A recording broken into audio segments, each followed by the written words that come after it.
Weights have been lifted. Sprints have been run. Preparation for today's game is history. It's time to get it done. You're listening on MichiganSportsRadio.com.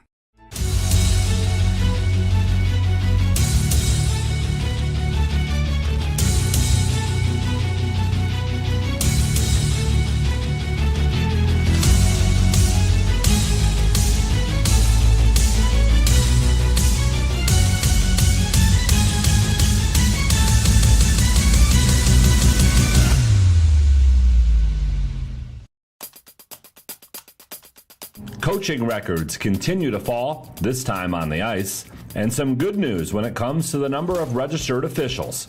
I'm John Ross, and this is This Week in High School Sports, powered by Michigan Student Aid. No one has coached more Michigan high school hockey teams to victory than Doug Toller. The head coach of the Genesee Generals won his 630th game during the winter break, topping the previous high of 629 set by Trenton's Mike Turner. Toller started his career in 1979 at Flint Northern. He then coached at Grandville for 10 years before moving to Davison in 1992. Davison is the primary school of a four-school co-op named the Genesee Generals. Flushing, Goodrich, and Swartz Creek are the other schools. I'm probably the most fortunate hockey coach in the world to have had so many great young men. It's really all about them. They've just put me in a position, I guess, to be here and reap the benefit, but I have to give them a lot of credit for everything that they've done. I love being on the ice and working with the kids and trying to get them to kind of understand the game a little bit better and become better players. And it's also about being better people too, you know, having respect and all the life lessons that go with it. That was Toller speaking with Miriam Bingham of ABC 12 Sports after the record-breaking victory. Genesee will have another 10 games in the regular season to add to Toller's win total before starting regional play in late February. To see all of the MHSAA's ice hockey records, individual, team, coaching, and playoff, be sure to check out MHSAA.com and click on Ice Hockey. It's time for Game Balls, when we highlight a trio of standout performances from the past week. First, Arthur Hill Jr. wrestler Michael Baldwin. He captured the Saginaw County Wrestling Invitational title at 165 pounds, the last county wrestling title for Arthur Hill before they merge with Saginaw High next school year. Hancock senior hockey player Sam Roberts, he tallied the winner in a 3-2 victory over the Capital City Capitals. It was Roberts' second goal of the year. And a Monroe St. Mary Catholic Central wrestler, Mary Alice Lynch. She recorded her 100th win on the mat with a victory in the SMCC Girls Wrestling Tournament. For high school seniors, the matchup of the year isn't on the field. It's actually online. That's right. When you fill out the FAFSA, you know, the free application for federal student aid, you could also be eligible for thousands of dollars in additional money from the Michigan Achievement Scholarship. Yep, nearly 80% of students who fill out the FAFSA may be eligible. Now that's a matchup we can all root for. Get started today at michigan.gov/achievement. The Michigan Achievement Scholarship. It's a game changer.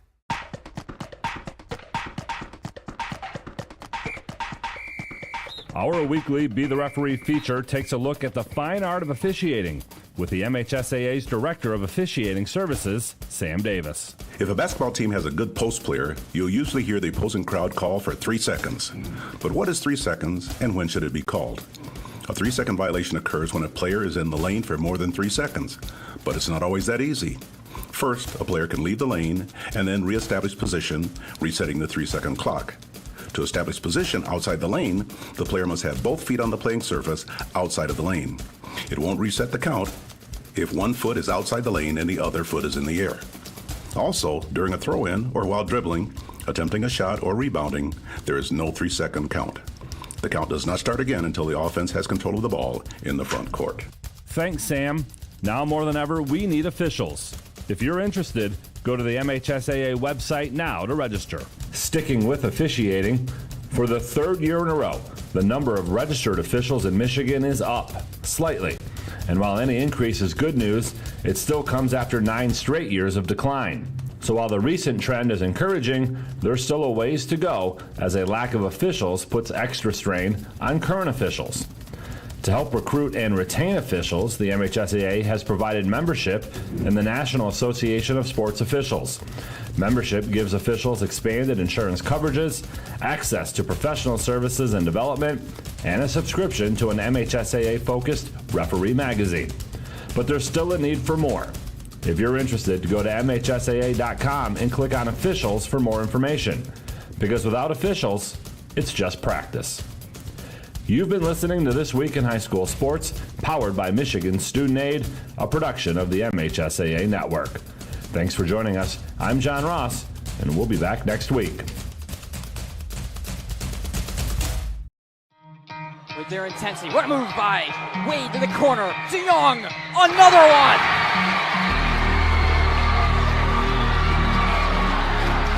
DeBoer regathers, takes it to the front of the net, and skies one behind Louiselle, and scores 2-1 Grandville.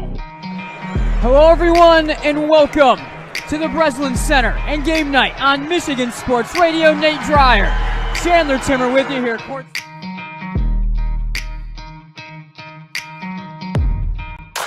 Bob's Regneris drives, jams thunderously with two hands again.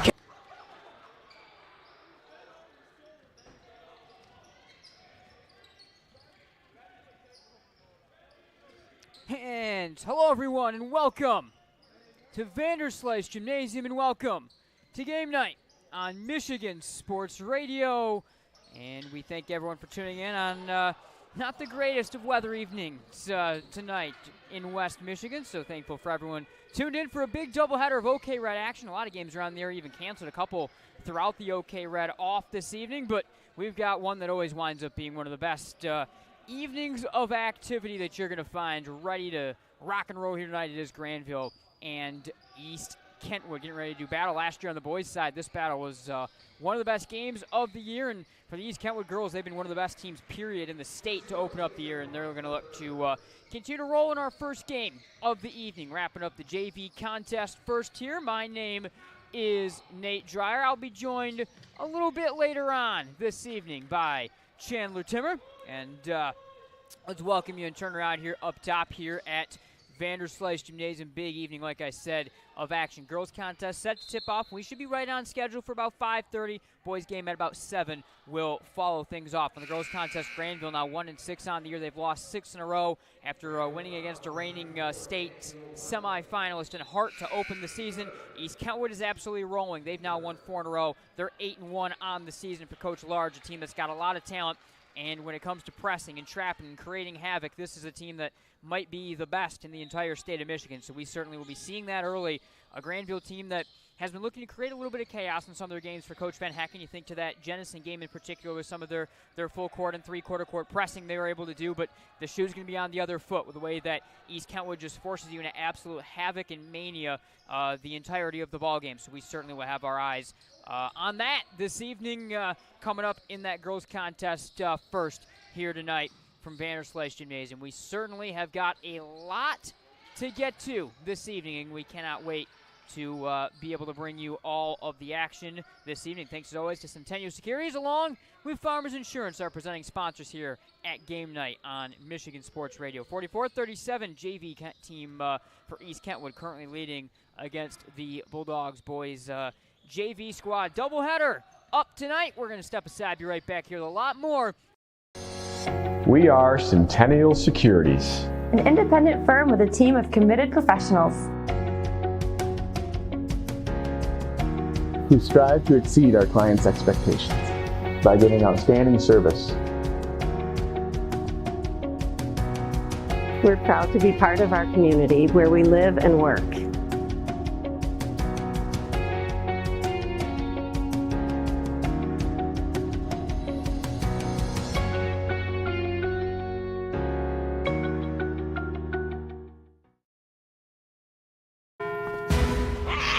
You can feel confident choosing Farmers, which means a black cat doesn't always spell bad news. What about a gang of them? Actually, a group of cats is called a clouder. Isn't that right, tough guy? We are farmers. Bum, bum, bum, bum, bum, bum.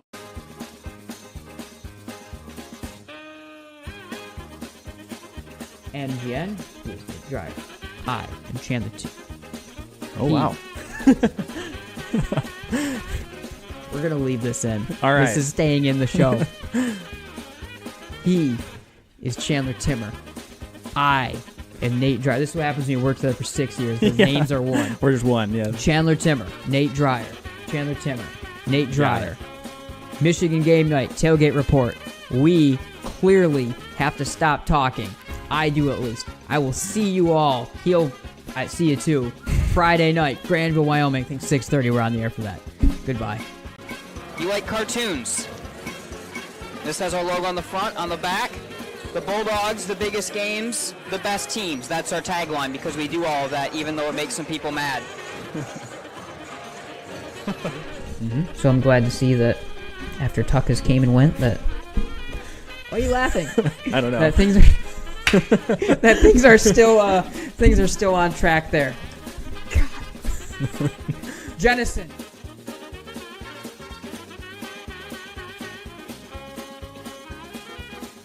Things that stand out. Davison is going to kick everyone's. Bleep that. All right, welcome back, everyone, to the Scott Bates Farmers Insurance Agency pregame show. And he has returned.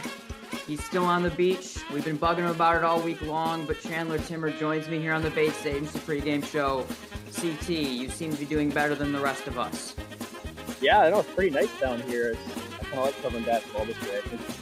I'm sure you do. Continue looking to this moving forward.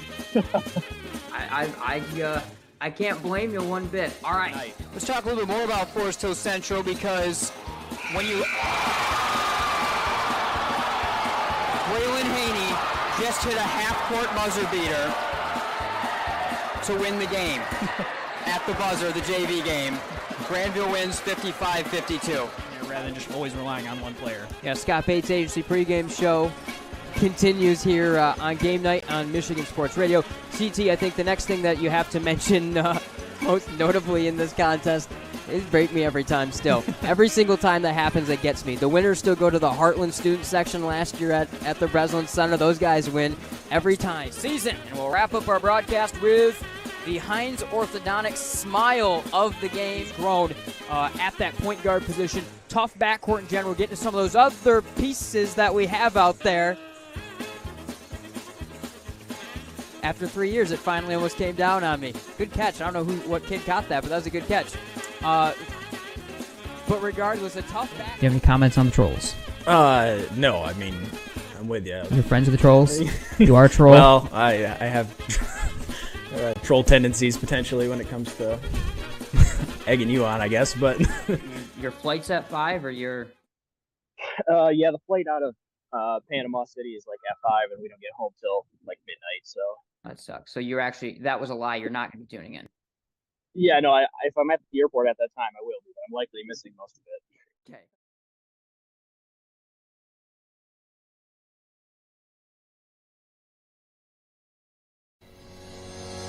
We are Centennial Securities, an independent firm with a team of committed professionals who strive to exceed our clients' expectations by giving outstanding service. We're proud to be part of our community where we live and work.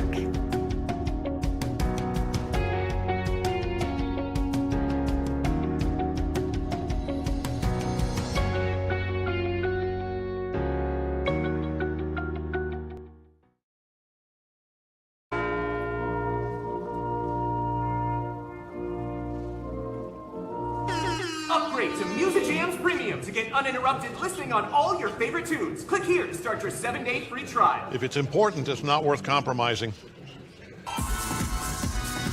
Which is why with Farmers, you don't have to compromise quality to get great savings on your insurance. I got this. We are farmers. Bum, bum, bum, bum, bum, bum. All right, welcome back, everyone, to Game Night on Michigan Sports Radio. Nate Dreyer with you here from Vanderslice Gym this evening. And Grandville Bulldogs Falcons JV contest just wrapping up. These Kentwood JV boys getting the best of the Grandville JV squad on that one. So we'll get warm-ups underway. And we'll keep rolling through our Centennial Securities pregame show for the girls contest here in just a moment. As I said, for head coach Eric Large, East Kentwood 8-1 on the year, 1-0 within conference play. They had their game last Friday against Hudsonville canceled. Grandville, and one of the few teams that have played, and now, especially after tonight, will have played their entire assortment of games within the OK Red. The Falcons are scoring just north of 60 points per game on the season. They're sitting at 60.8, and they give up around 45 and a half points per game on the year. The Falcons give up with this high pressure and high level of attack offense. For Grandville, 1-6 now on the year. For Coach Van Hecken, have dropped 6 in a row.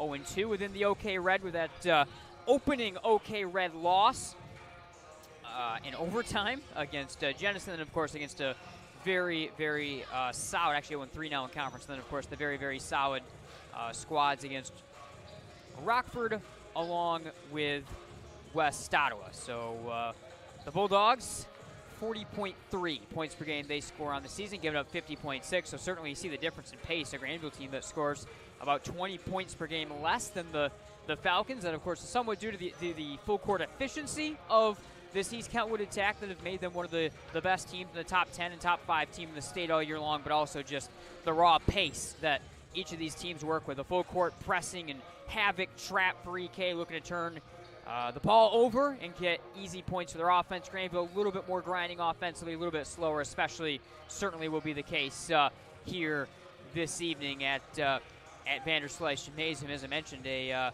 tough night weather-wise. I certainly think outside, so we thank everyone that's tuned in with us here this evening from Vanderslice Gymnasium. Hopefully ready to watch a really good night of basketball. First, as we see these two girls teams, as Grandville looking to break off this schneid that they've been on as of late and pick up a big upset win, and getting to see one of the best girls teams and one of the most aggressive girls teams in the state of Michigan with Coach Large's team in a boys game. That is very, very interesting. Definitely, I think the reigning conference champions and the preseason favorite in terms of the conference in East Kentwood, and then Grandville. What a start they had. Just the one loss to the first 9 games.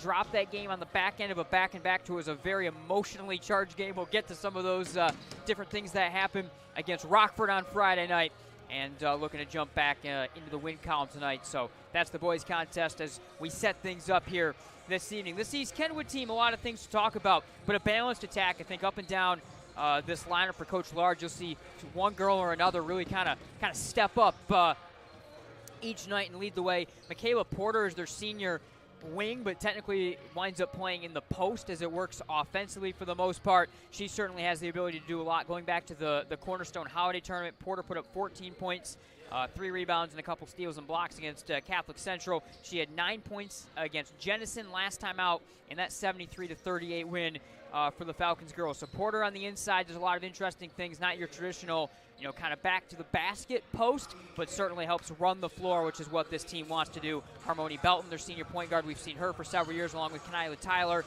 their junior guard. Both have the ability to put up double digits. It's just the depth to this East Kentwood attack that we're taking an eye on. But I think the X factor for this team is Santana Eubanks, their senior wing. Double-figure rebounds for Eubanks in 8 of 9 games played this year. So when it comes down to it, when it comes down to second chance points, when it comes down to denying your opponent getting second chance points, Eubanks double-digit rebounds in all but 1 of their 9 games so far this year. So it's an attack that can fly off the handle a little bit in a good way, I think Coach Large would say, in terms of the pace for East Kentwood. And Eubanks certainly a big part of that, helping secure rebounds, secure possessions, outlet for easy points. That's where things start right there for the Bulldogs. Of course, leading the way, Gracie Rakowski had her probably best game of the season against Rockford for the Walsh University commit. Put up 17 points, trio of three-pointers for Rakowski against Rockford last time out. So that certainly is what the Bulldogs need to see out of her continuing going forward, but a 61-26 loss. 17 of the Bulldogs, 26 points against, again, the best team in the state for my money, Rockford, on last Thursday night, and Rakowski led the way. The Bulldogs certainly look to that again. I think the X factor for Grandville tonight, talking about the wing X factor, Eubanks for one team. How about a wing X factor for the Bulldogs? Tessa Gregwer, Of course, we know the deadly shooting she brings to the table. Had the first 6 points of the game against Jenison in that close back-and-forth contest. Has been kind of cold the last couple of games trying to find her shooting touch back. You certainly expect Gregor to be able to find that shooting touch back and that two-way playback. And if she's able to do that, that's part of the X factor, not just for this game, but for all the Bulldogs are looking to do down the stretch run this season. So we're keeping our eye on that. We're working our way a little bit closer to tip-off here tonight. Girls contest set for our scheduled tip-off around 5:30. We'll get that one underway just a little bit behind. Looks like 5:35 we're looking at for the girls tip-off. Boys scheduled for about 7 then, based on how fast the girls game gets finished up in the first place. A lot more still here to get to on game night on Michigan Sports Radio. Do not go anywhere.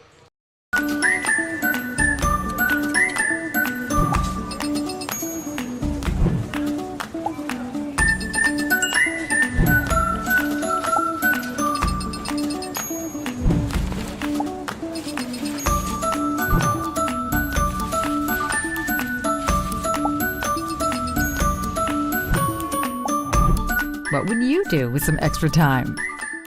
Shop Fastlane today. Somebody once said life moves pretty fast, and that's exactly how we like it. Want to build something? Great. Start businesses, build bridges, raise a whole city. Future in fighting crime?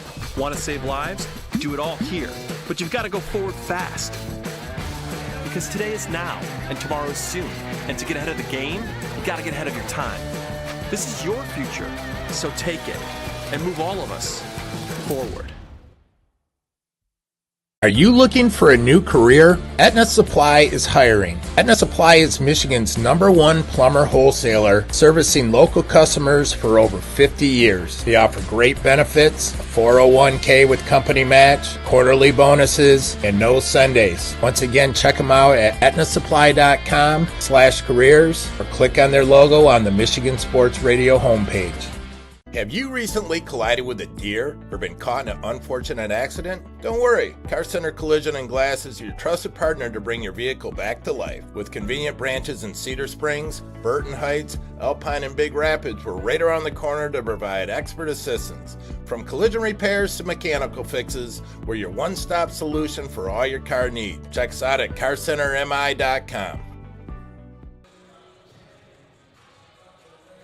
The 10 winners of the Nobel Peace Prize, or the last 5 Miss Americas, the point is the applause dies and the achievements are forgotten. But can you name 3 friends who helped you through tough times, or teachers who encouraged you in school? We remember those who make a difference in our lives. I'm Randy Hansen, president of Centennial Securities. What matters to us are the personal relationships we have with our clients, helping them build a secure financial future. As a Centennial Securities customer, you know what I mean. If you're not, isn't it about time? Member SIPC and FINRA.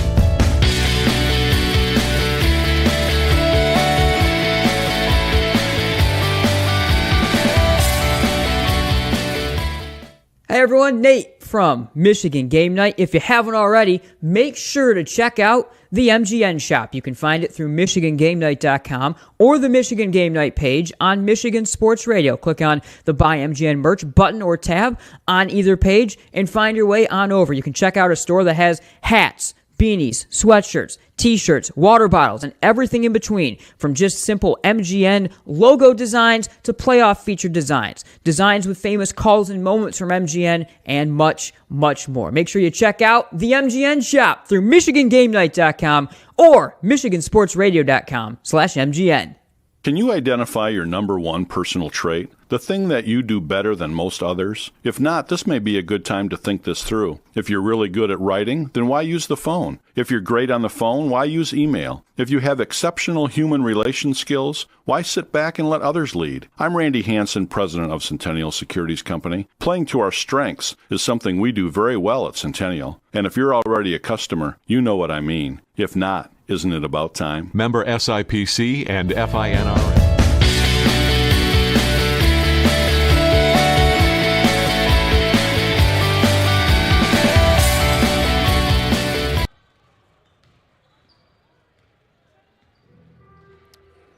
welcome back here to Vanderslice Gymnasium. Nate Dreyer with you. Jim Timmer will join me a little bit later on this evening for the boys' contest in a Tuesday night doubleheader. Finally getting to a Tuesday night doubleheader after last week's doubleheader for us was moved to Wednesday, and then our Friday doubleheader was moved to Thursday for quite the changing schedule. Same for the Bulldogs as well as us, as we spent Thursday night a really fun evening at Zeeland for the Bird Bowl between East and West, as Grandville went on and had their rivals also on Michigan Sports Radio against Rockford. Rams swept that evening against the Bulldogs. 3-point shooting in this game going to be something that is, as usual, a very critical element of the ball game. For East Kentwood, didn't mention in the opening, Sophia Wozniak, their 5'5" senior guard, when it comes to playing off and on the ball, but especially off the ball, is kind of a 3-and-D, really, really deadly player.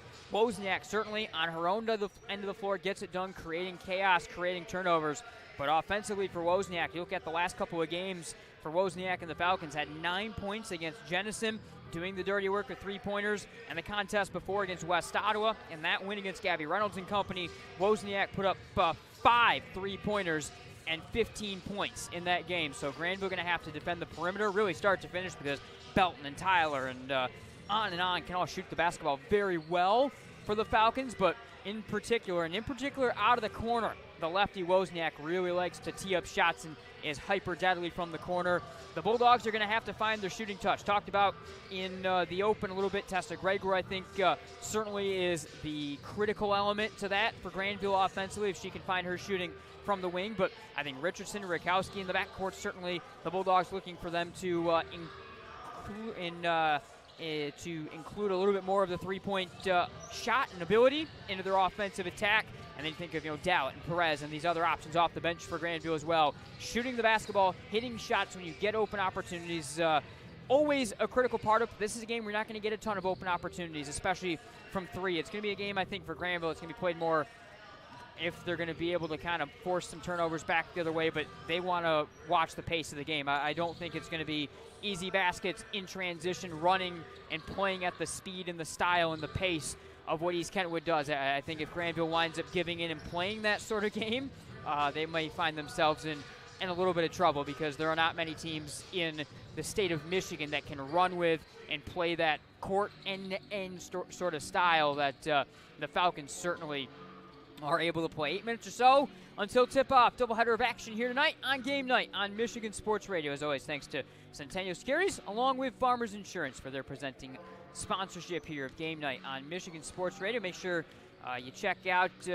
MichiganSportsRadio.com in general on Tuesdays and Fridays, game day. I have been putting up some kind of game preview articles to take a look at what action's going on Michigan Sports Radio that evening, and also sometime either Saturday night into Sunday. Make sure you check out a recap article of all of the week, and especially the Friday night doubleheader recap from across the area, and in particular all the action on Michigan Sports Radio. I mean, in the basketball season, during football season, MSR features somewhere around 15-plus games every Friday night. And as we get into basketball season, a couple fewer choices, but still, 5-plus games, especially on the packed Friday nights, a lot of action. That'll only ramp up as we get closer to the postseason as well, with all of our big schools, Grandville, Rockford, most of the OK Red, Catholic Central, South Christian, and many more all covered right here on Michigan Sports Radio, our partners at MichiganGameNight.com. All right, let's take one more quick break. When we come back from Grandville, we'll get that much closer to tip-off from Vanderslice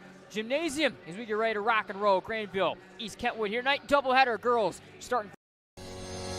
We are Centennial Securities, an independent firm with a team of committed professionals who strive to exceed our clients' expectations by giving outstanding service. We're proud to be part of our community where we live and work.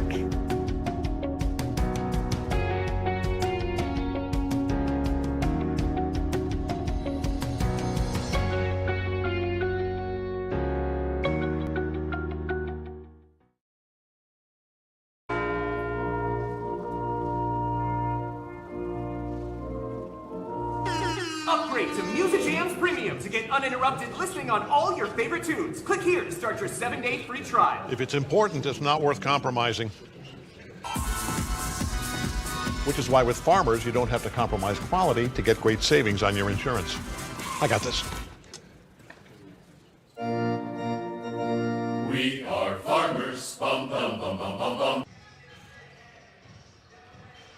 Looking for a great place to buy a used truck or car? Check out Extreme Truck and Auto Center, located at 1098 O'Malley Drive in Coopersville. They have a huge selection of trucks, cars, vans, and SUVs. Stop by their lot or give them a call at 616-384-3777. You can check out their inventory at xtacenter.com.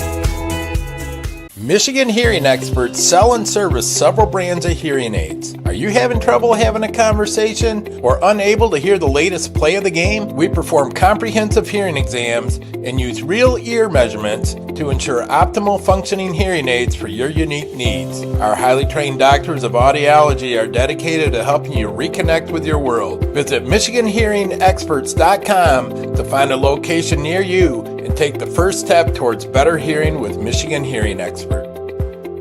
Cornerstone University. The professors are very open to helping whenever they can. Academic excellence, character-driven athletics, Christ-centered community involvement. Cornerstone has been a great opportunity for me to grow as a leader, just being able to approach people and be warm and welcoming and hospitable. Experience it for yourself. Attend a Golden Eagle Day at Cornerstone for a taste of campus life and the chance to meet faculty and staff. To arrange a visit for your high school junior or senior, go to cornerstone.edu. Cornerstone University. Build a life that matters.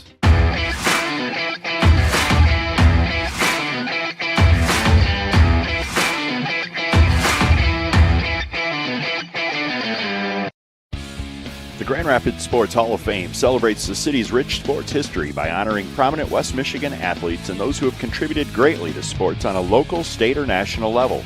A class is elected each year and then honored at an induction ceremony in the fall. They also prevent annual events in support of West Michigan athletics, and they raise funds to support local youth organizations and charities. Follow them on Facebook or check out the pictures and biographies of all 181 inductees at grshof.com.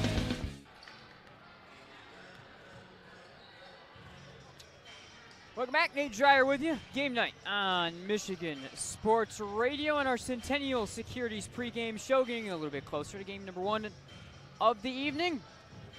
East Kentwood Grandville girls working through their warm-ups a little bit more and getting us just that much of a bit closer to tip-off here tonight from Vanderslice Gymnasium. Again, missed it off the top. Take a look through some of the key stats to watch in this contest for East Kentwood. 8-1 on the year, 2-0 within the OK Red, taking down Jenison and West Ottawa so far for Coach Large. The Falcons score 60.8 points per game on the season. They're giving up 45.4 on this season. So, I mean, nearly around plus 15 over that in that regard for the Falcons, who come off a 73-38 win against Jenison last time out. They now have won 4 in a row. And for the Bulldogs, 1-6 now on the year and 0-3 within the conference on a 6-game losing streak for first-year head coach Mike Van Hecken. The Bulldogs, 40.3 points per game on the year. They're giving up 50.6, so a much slower general pace of play for the Bulldogs. And when you think of the general systems in general in this game, a Grandville team that we've seen some full-court defense out of them, some three-quarter court presses and traps and some use of a 2-2-1 or a 1-2-2 type, slow the game down, force the extra pass, see if you can get a steal trap.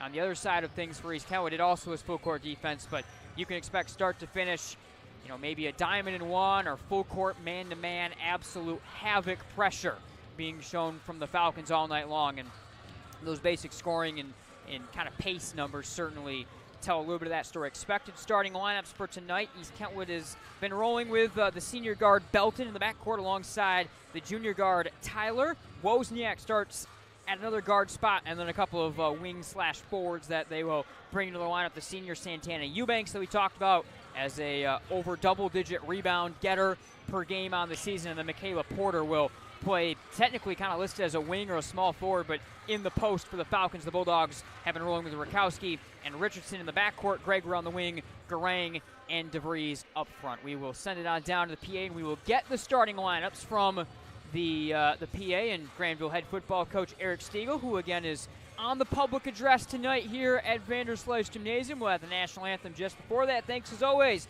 for tuning in to the Centennial Securities pregame show.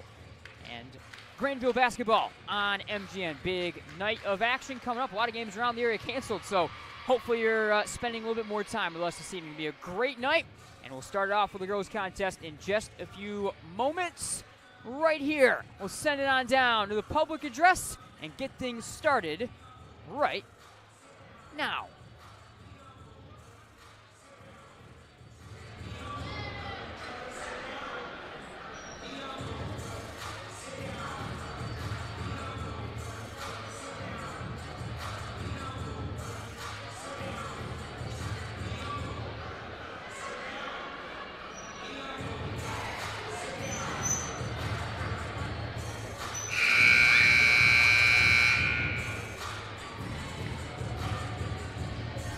Welcome to Vanderslice Gymnasium for the campus of Grandville High School for tonight's varsity girls basketball contest between the Falcons of East Kentwood and your Grandville Bulldogs. Before we get started tonight, I would like to invite everybody to rise. Gentlemen, please remove your caps and face the flag as we honor America with the playing of the Star Spangled Banner.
The starting lineup for tonight's game.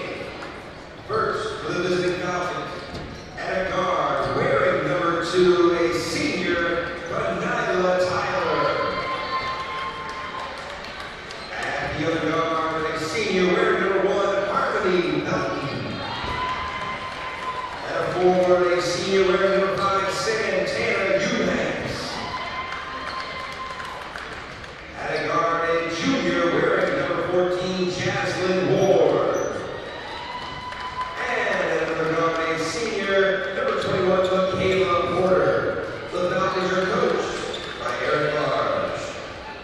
And now for your Grandville Bulldogs. At one guard, a senior, wearing number 1, Allison Dallas. At another guard, wearing number 3, a senior, Gracie Rulaski. At a guard, a junior, wearing number 11, Emma Perez.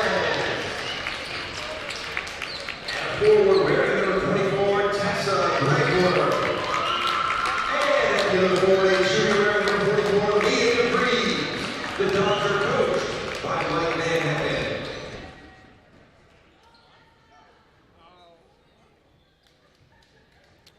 All right, there are your starters. Thanks to Coach Eric Stiegel. Getting us those in a little bit different lineups for each team. Belton, Tyler, Eubanks, Ward, and Porter on the starting draw for the Falcons. The Bulldogs will bring Dowd out in the backcourt alongside Rakowski and Perez. Gregor and DeVries start up front for the Bulldogs. Doubleheader. And we're ready to go. One of the fastest and most exciting teams in the state for the Falcons. How can the Bulldogs try to slow down their full court and havoc attack? Eubanks will take the tip against DeVries. Away we go, and the Falcons push it straight on ahead, and they'll get the 2 with Harmony Belton right off the jump. And the Falcons right away break out their pressure. Rakowski able to beat it. Nice dump pass And in the lane, the finish not there for Gregoire. Second chance. Will get secured on with Tyler, and the Falcons are off and running again. Eubanks at the block, gets the 2. Quick start for the Falcons as Eubanks and Belton each already on the score sheet. Again, Bulldogs able to beat that full court pressure the first 2 times down the floor. A couple good looks at it last possession. DeVries in the corner. DeVries drawing the defensive Porter down low. Jump passing lane. Eubanks to the basket. Can't get the 2 on the full court. Bulldogs push to Dowett. First minute gone. 4-0 EK, and the pressure's coming. Stolen by Eubanks again. And Eubanks will step out of bounds, and the Bulldogs will get the possession, and she got cut off a little bit. Dogs will keep in the front court here early. Coach Van Hecken and Large looking on here. Gregoire. Pass tip stolen. 3 steals for Eubanks, outletted, and an easy 2 at the end of it for Belton, and a quick timeout from the Bulldog bench as Coach Van Hecken wants to settle some things down. A very quick start, and a quick start doing exactly what we're used to this East Kentwood team being able to do. They led it 6-0, little past the first minute. Attention all golfers. Want to keep your game in shape? The Leaderboard Indoor Golf has you covered. With over 500 courses, a full bar, and 17 TVs, the Leaderboard Indoor Golf is the perfect place to work on your game, host events and parties, and compete in leagues. Visit theleaderboardgolf.com or call 616-500-8709. That's 616-500-8709 to book your tee time. Today, back underway. Bulldogs inbound Perez, lob to Rakowski, and the Dogs seniors able to beat the pressure. Running 2 from behind by Belton. Swung Perez, poked, stolen. Eubanks again. 4th steal of the ball game for Santana. She'll curl in the corner. Falcons for the first time will set up a half-court offense.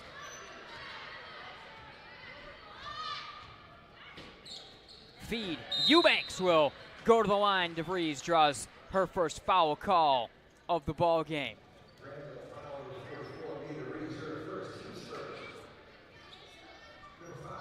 And again, not even 2 minutes in. 4 steals right now for Santana Eubanks. She's been doing a lot of the heavy lifting for this team. One of their top effort players. Talked about that in the pregame. 8 of 9 games this season, Eubanks has put up double-digit rebounding numbers, and doing it in the full court defensively as well early.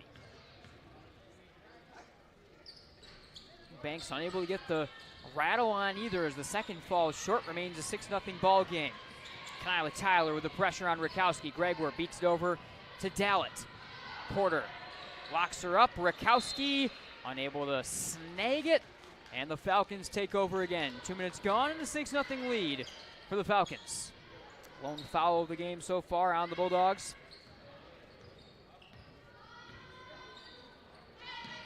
Belton. Tyler. Off balance. And the board down to Gregoire.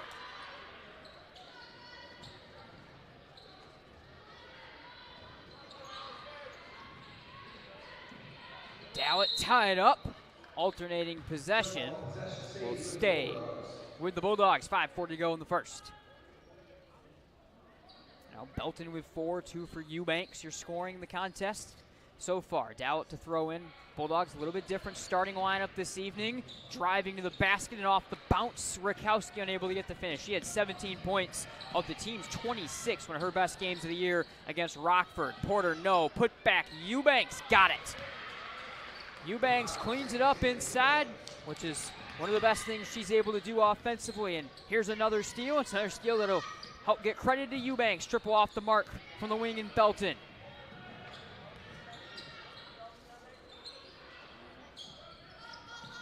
Harmony Belton. 3 minutes gone, no looks it to Kyla Tyler. Ward swung Belton. Out of the reach of Ward. Bulldogs take it over. We'll see Grace Richardson come on for Dowett for the first time tonight. Richardson, who started the first group of games of the season, will come in and try to get a little bit of a different look off the bench. Pressure coming in from Eubanks, tipped it out, and Belton saves it straight inbounds into the face of Rakowski, or attempts to save it inbounds, and the Bulldogs will keep it. Just under 5 to go in the first. 8-0 start for the Falcons. 4 for Belton, 4 for Eubanks, the scoring. Rakowski over the timeline, Richardson. Bulldogs have been able to beat the pressure in the backcourt. They've had some issues with some of the full court trapping. Perez locked up. Porter getting in there along with Belton. And another held ball this time on our second of the ball game. The Falcons will take it. Grandville sets up the defense. They go 2-2-1, three-quarter court trap right here. Belton with speed out of the reach of Eubanks, and the Dogs take it. Kind of a sloppy game for both of these teams. I think both of these coaches want to see, of course, a little bit of that forced defensively with how they set some things up. Perez beating the pressure to Richardson. About to the halfway point. First quarter. Gregor lobbing, DeVries spinning, unable to get the Bulldogs on the board.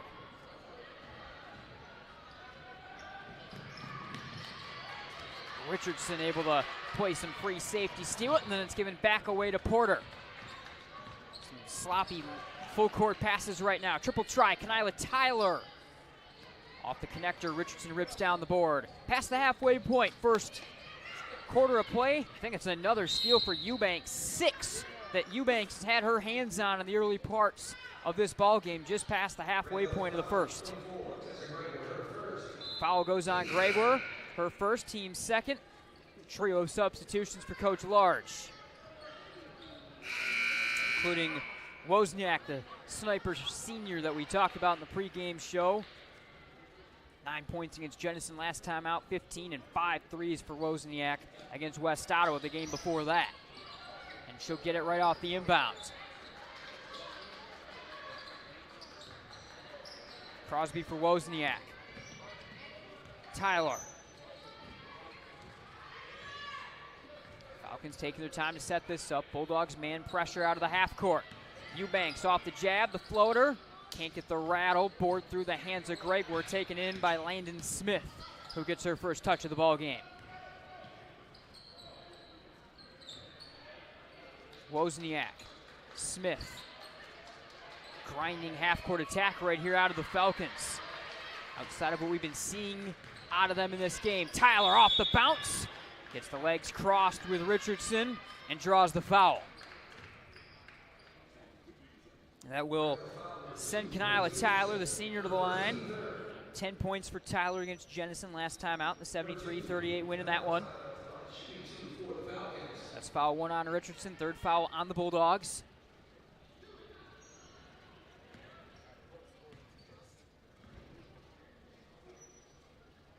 Tyler unable to spin down the first. Missed free throws, kind of an early issue for the Falcons.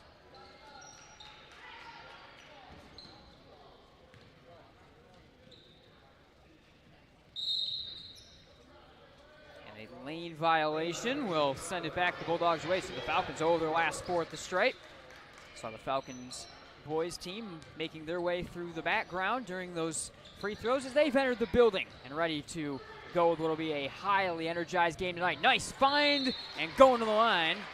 Off the bench is Isabel Concannon, who gets her first touch off a nice find from Gracie Rakowski. And Concannon, who we've really liked and talked about that the last couple of contests, CT and myself. Some of the plays she's been able to bring in terms of energy, two-way play, touch of scoring off the bench as well. First foul of the game on the Falcons, foul 1 on Kenila Tyler. And Concannon able to get the Bulldogs on the score sheet for the first time.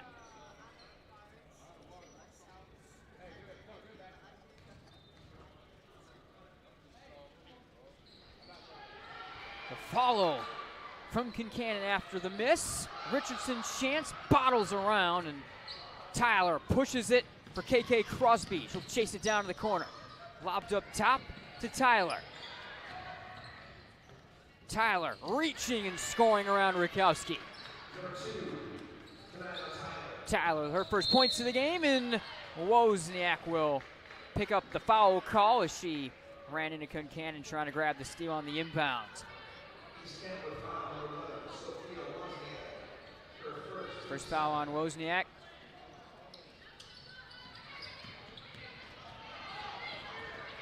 Rakowski weaving over the half-court line. Straight to the basket, off the bounce, no.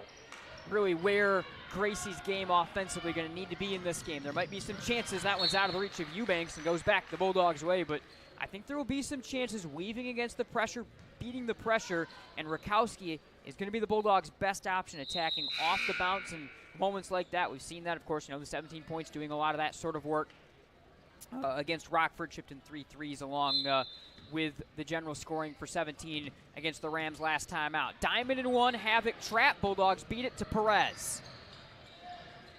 Gregoire. Rakowski toes it, tries to triple. Splash. That was pure. Rakowski on the score sheet. Bulldogs with their first field goal of the ball game. 2 minutes to go in the first. Wozniak. Off the drive, blocked by Gregoire, stays with the Falcons.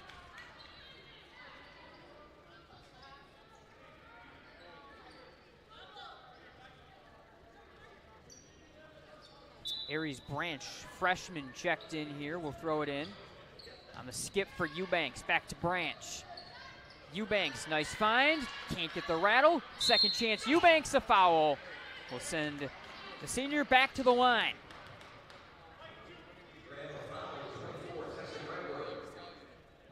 Foul on Gregoire is her second, the fourth on the Bulldogs. One away from the bonus here for the Falcons.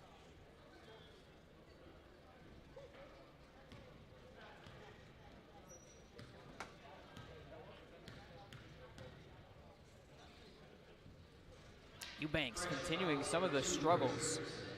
Also a correction on the foul. It'll be on Richardson. It'll be her second still. Gallup will come back in here for Emma Perez.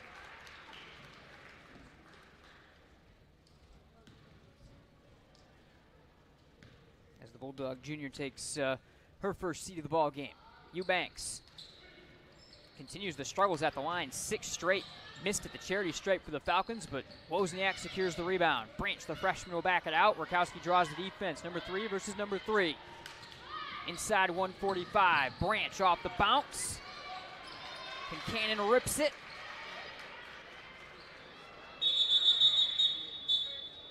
And eventually we'll get the held ball, and the Bulldogs will take it back on the alternating possession.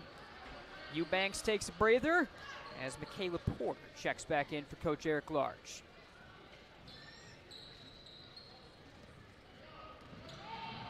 Dowett triple teamed over the half-court line, and Wozniak rips it away. Good hands, Gregoire. It will stay with the Falcons.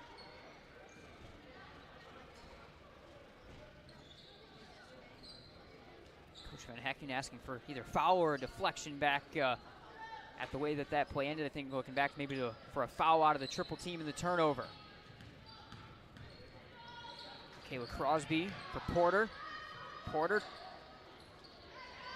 Low one from the knees there on the flip, unable to get the finish. Bulldogs out of the trap. Gregoire Rakowski. Rakowski to the rack, reaching. Oh, 360s won't go. Board down to the racing Falcons. Crosby to lead the break. Wozniak settles it out of the corner. Final minute of the first. Branch toes the line, had her foot on the line with a long 2. Board raced on 2 by the Falcons and Landon Smith. Dumping down low. Porter able to get behind the defense and finish. First points of the game for Porter. Richardson gets fouled by Crosby. Third foul of the quarter on the Falcons with 44. DeVries will come back in for the Bulldogs, a little bit more size. Concannon will take the seat. Perez, after a brief rest, also back in for the Bulldogs. Falcons will answer in kind. We'll see Logan Richardson, the freshman, among the changes out for the first time for Coach Large.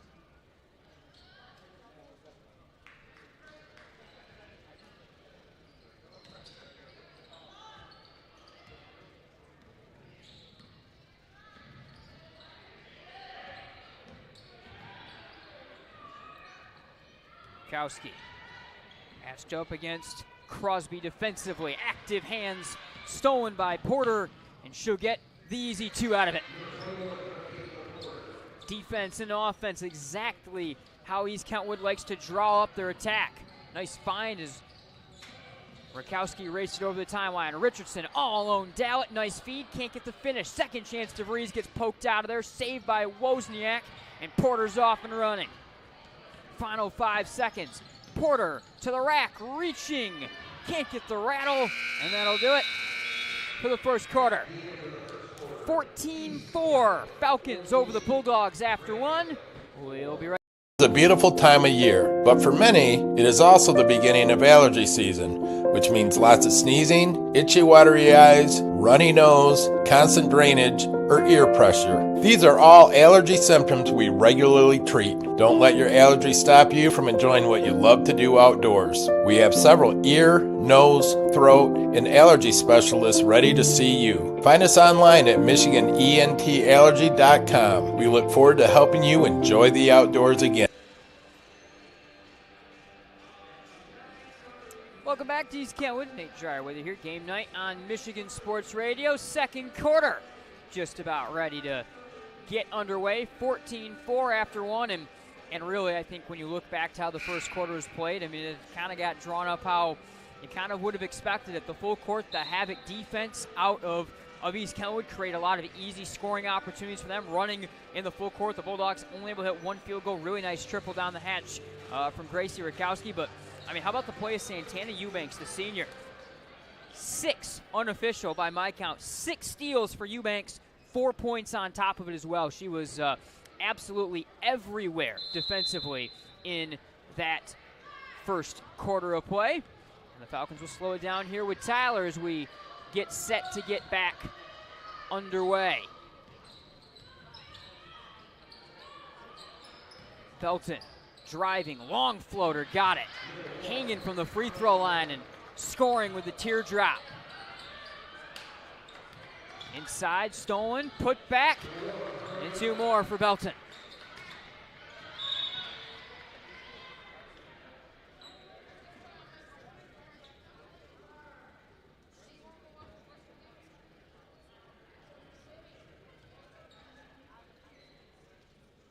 Picking up the intensity a little bit here on some of these inbound opportunities.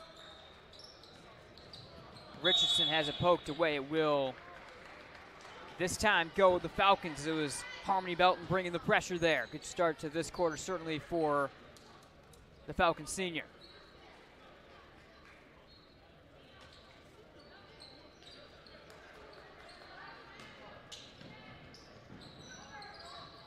Tyler.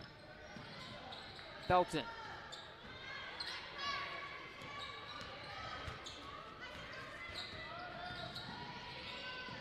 Tyler, triple.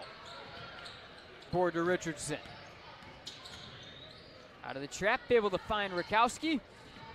And Rakowski will attack. Trying to find Perez and does so off the bounce.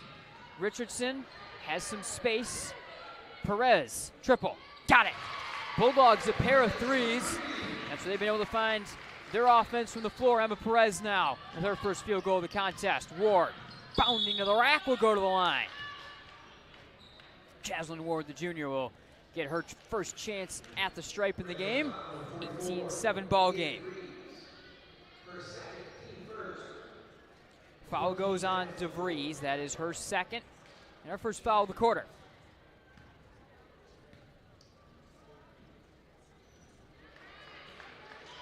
Ward able to convert the first.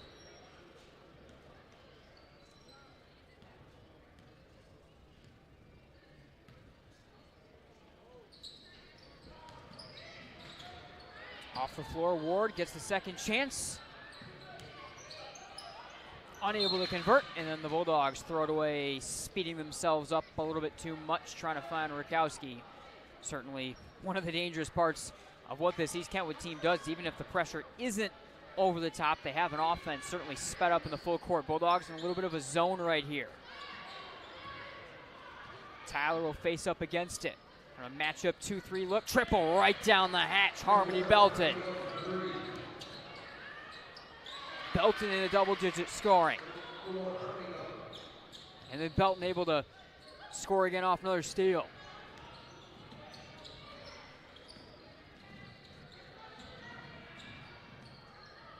Falcon pressure picking up, 3 for Gregoire.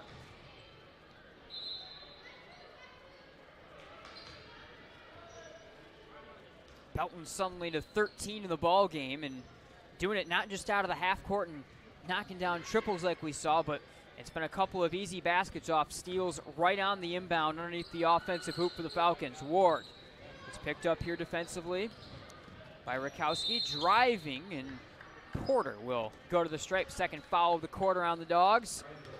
Call will go on Emma Perez, her first foul of the game.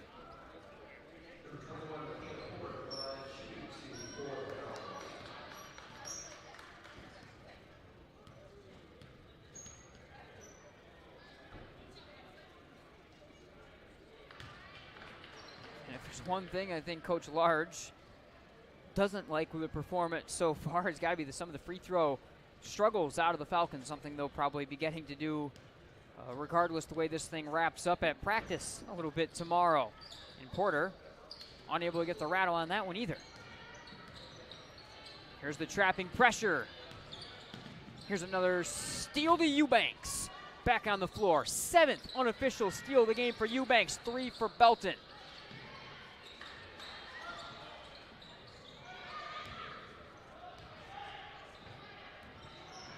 Perez lobbing, DeVries. Falcons will take it. 5.5 to go. It's just pressure everywhere. There is not a single part of this court where you're safe when you're playing against the Falcons and the way that they pressure baseline to baseline at all times, sideline to sideline. And then their offense can go into this too. If you give them a little bit of a zone, they gladly will slow it down, and they'll wind up finding an open jumper out of a slower attack of their own. So they've got you sped up while they're finding the shot they want, and Jaslyn Ward knocks down the shot they wanted. It's a 20-point game as Ward is able to hit that one, and the Bulldogs are forced to call another timeout for Coach Van Hecken. We'll take. Somebody once said life moves pretty fast, and that's exactly how we like it. Want to build something? Great. Start businesses, build bridges, raise a whole city. Future in fighting crime? Want to save lives?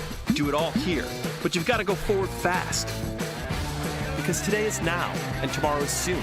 And to get ahead of the game, you got to get ahead of your time. This is your future, so take it and move all of us forward.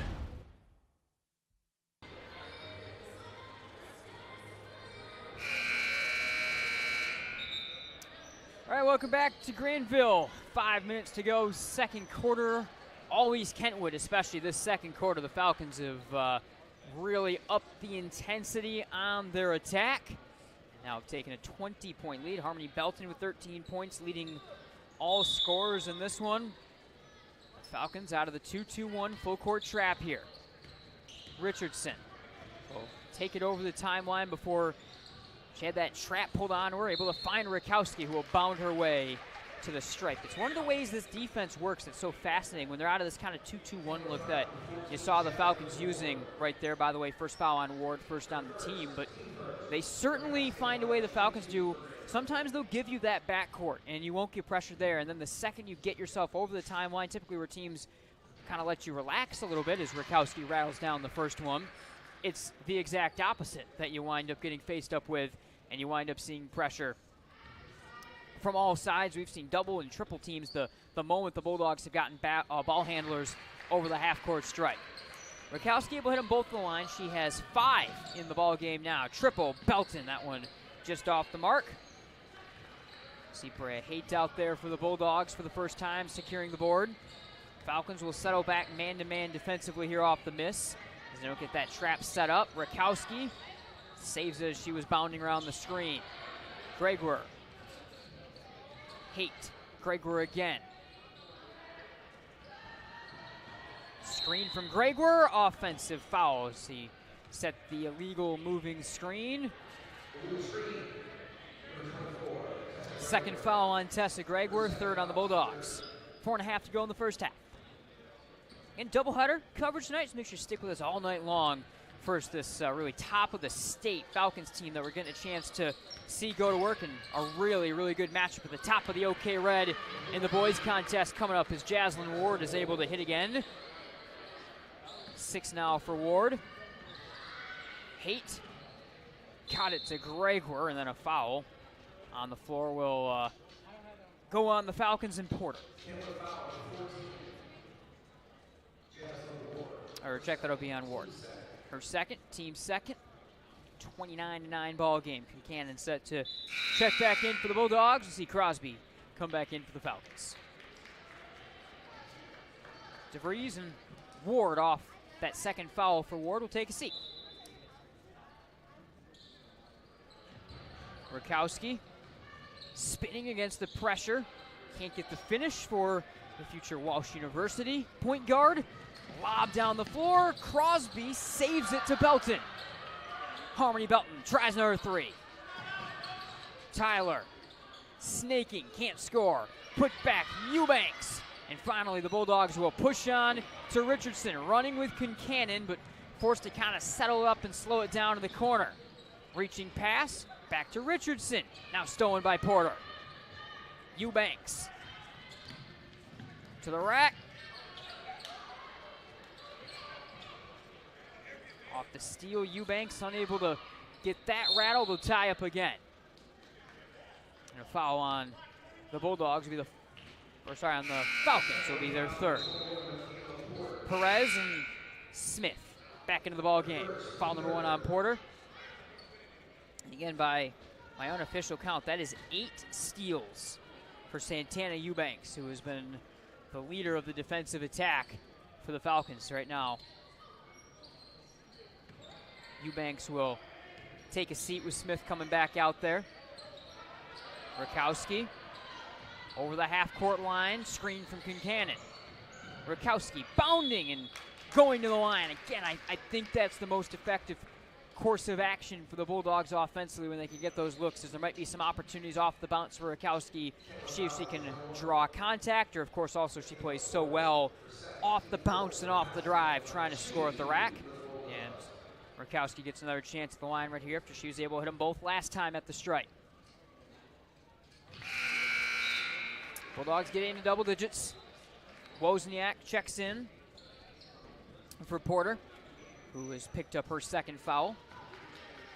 4 fouls right now on the Falcons. The Bulldogs working to the bonus with the next foul as well. Rakowski 1 of 2 at the strike.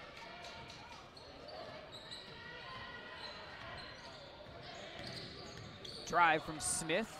Perez tried to draw the offensive foul, didn't get the call. Bulldogs swing the zone right here. Kanilah Tyler will set it up for Belton. Bulldogs have learned their lesson with giving Belton space and a couple of chances down the second quarter run for EK. Here's Belton again, swinging for Wozniak. Lefty lets it fly. Tyler board. Wozniak. Stolen by Concannon as it rolls off the fingertips of Kanilah Tyler.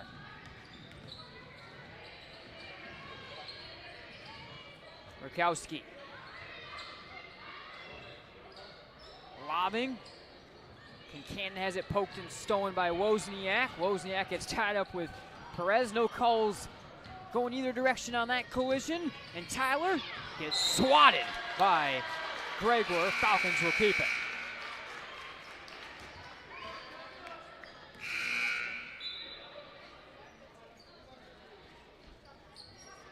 Haight out. And Dowd in for the Bulldogs. Coach Large is swap things up as well right here, bringing Logan Richardson, the freshman, back into the ballgame. Here's Wozniak, defended by Dowd. Wozniak driving, floating. Job to toe the end line by Gregor to save it. Knocked out by Belton. Santana Eubanks back into the ballgame for Belton.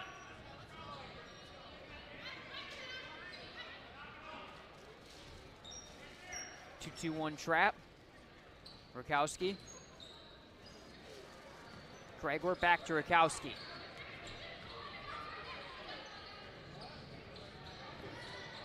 Gregor jumping for Dowd. In the lane, Perez, no. Put back, Gregor can't get the touch on that one either. Ripping tie-up, held ball. And Grandville will take the basketball off the arrow. Minute 38 in the first half. Falcons by a 29-10 advantage. Feeding through traffic, trying to get it to Gregor, and then Gregor a grab on the race up the floor. Actually, yes, front grab on the race up the floor from Gregor. Third on Gregor, fourth on the Bulldogs, so both teams shooting free throws the rest of the way here. And a whistle as Richardson was coming to check in. I wish Chandler were here right now. Now, the officials are going to talk about it. I wish Chandler was here so we've already done this once this year, talking about the 2019 Boys District Final, where the Bulldogs got assessed a technical because of a similar moment, and they will get the technical assessed right here as well for too many players on the floor. So Richardson trying to come in right there, draws the 6th player on the floor violation, and it will be a technical. And it will be Wozniak going to the line.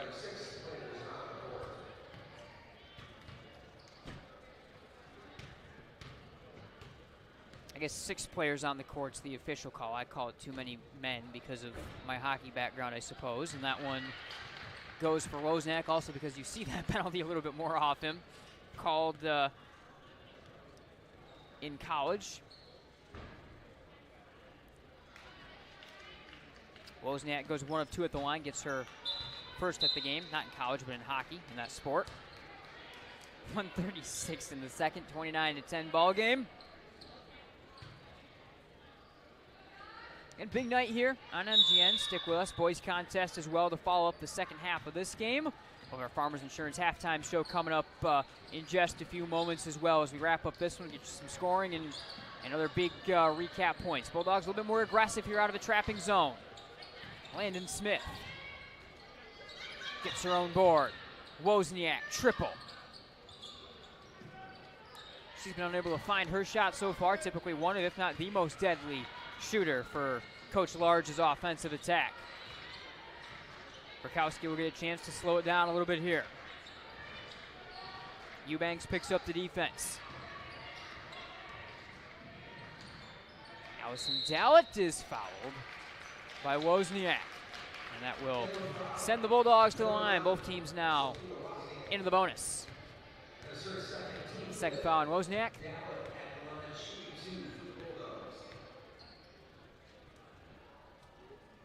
Allison Dallett, the senior.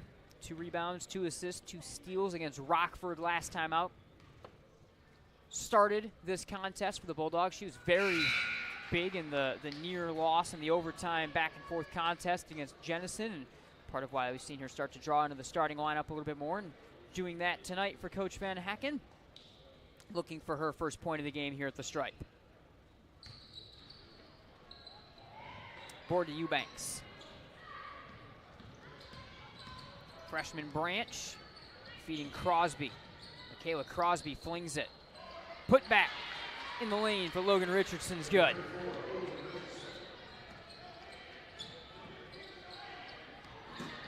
Perez with 35 seconds is trapped. And last one off of Eubanks. And the Dogs will keep it.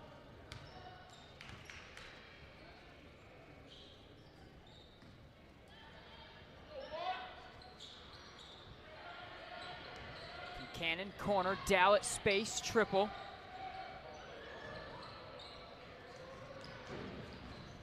Branch, the freshman, to run things for for Crosby. Turning, rising, and strong, Landon Smith. Perez fouled on the race up the floor. Emma Perez will go to the stripe with 10 seconds in the half. First foul on Eubanks. So for Eubanks, despite the aggression, the 8 steals that she's had, a lot of work on the boards as well. First foul for Eubanks in the ball game. As Perez goes to the stripe. Both teams some free throw struggles in this one. Perez, a 3-point field goal in the game. Her scoring with 3. Rakowski leading the Bulldogs right now with 6 of their 10. Concannon at the line also chipped in one more for the Bulldogs. For now from Emma Perez. Full court, steal and score. Good work from Gracie Rakowski. She's got 8. Bulldogs turning up the heat, getting the steal. And right before the end of the half, the Bulldogs find a little bit of life for some of the full court play, but all East Kentwood in the first half. The Falcons ran things exactly the way we expect to, and we figured that they would like to be able to try to run things in the first half. 32-13 at the break. A lot more to get to on our Farmers Insurance halftime show. We'll have some scoring and much more coming up. We'll also start to do some previewing of the boys' contest. You see each of those teams finding their way out onto the floor and getting a bit of a shoot-around in before that contest. 32-13 at the break. Looking for a great place to buy a used truck or car? Check out Extreme Truck and Auto Center, located at 1098 O'Malley Drive in Coopersville. They have a huge selection of trucks, cars, vans, and SUVs. Stop by their lot or give them a call at 616-384-3777. You can check out their inventory at xtacenter.com. Michigan Hearing Experts sell and service several brands of hearing aids. Are you having trouble having a conversation or unable to hear the latest play of the game? We perform comprehensive hearing exams and use real ear measurements to ensure optimal functioning hearing aids for your unique needs. Our highly trained doctors of audiology are dedicated to helping you reconnect with your world. Visit MichiganHearingExperts.com to find a location near you and take the first step towards better hearing with Michigan Hearing Expert. Cornerstone University. The professors are very open to helping whenever they can. Academic excellence, character-driven athletics, Christ-centered community involvement. Cornerstone has been a great opportunity for me to grow as a leader, just being able to approach people and be warm and welcoming and hospitable. Experience it for yourself. Attend a Golden Eagle Day at Cornerstone for a taste of campus life and the chance to meet faculty and staff. To arrange a visit for your high school junior or senior, go to cornerstone.edu. Cornerstone University. Build a life that matters.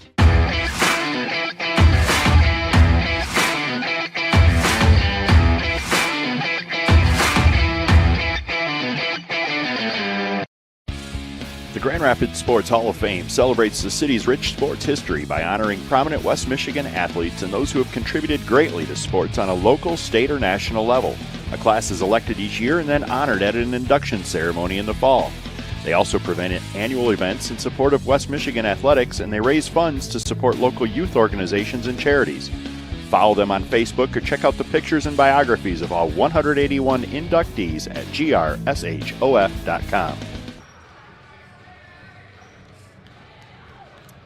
All right, second half, or halftime, presented by Farmers Insurance here on Game Night on Michigan Sports Radio, waiting for the second half. 32-13 at the break. East Kentwood over Grandville. Let's go through some of our scoring from the first half. Harmony Belton, the senior for EK, leading all scorers with 13 points. Tyler chipped in 2 more.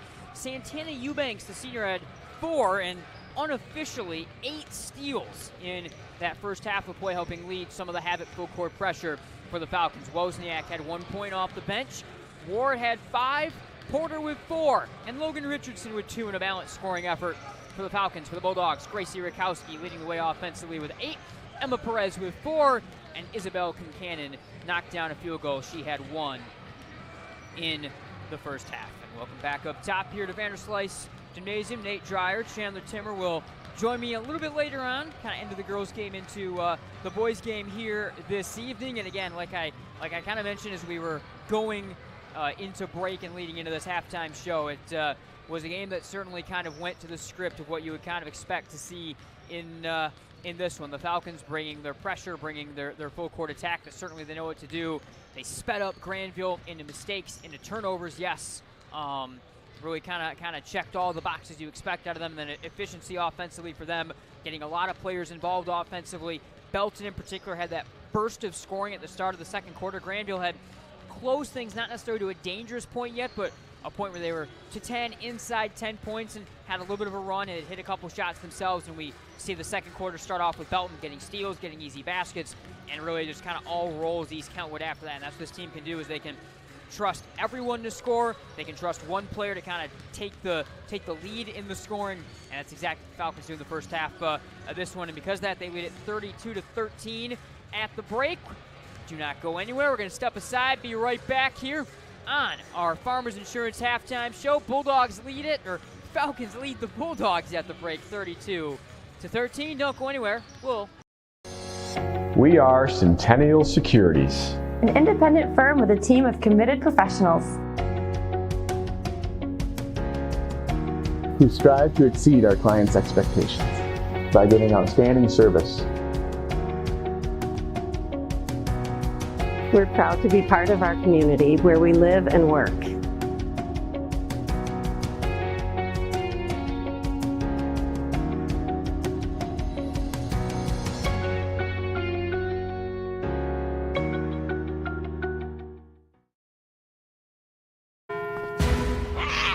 You can feel confident choosing Farmers, which means a black cat doesn't always spell bad news. What about a gang of them? Actually, a group of cats is called a clouder. Isn't that right, tough guy? We are farmers. Bum, bum, bum, bum, bum, bum.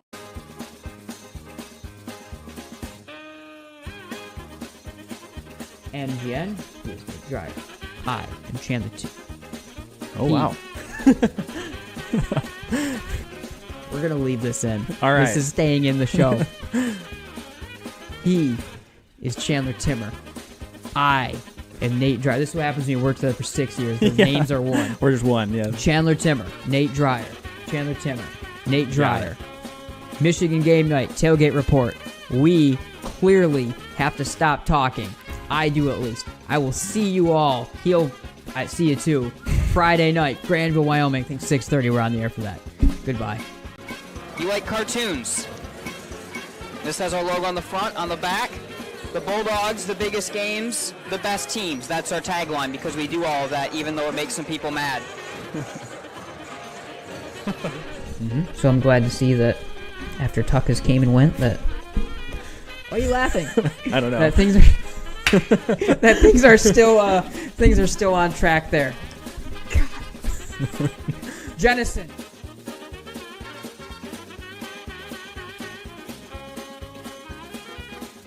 Things that stand out. Davison is going to kick everyone's...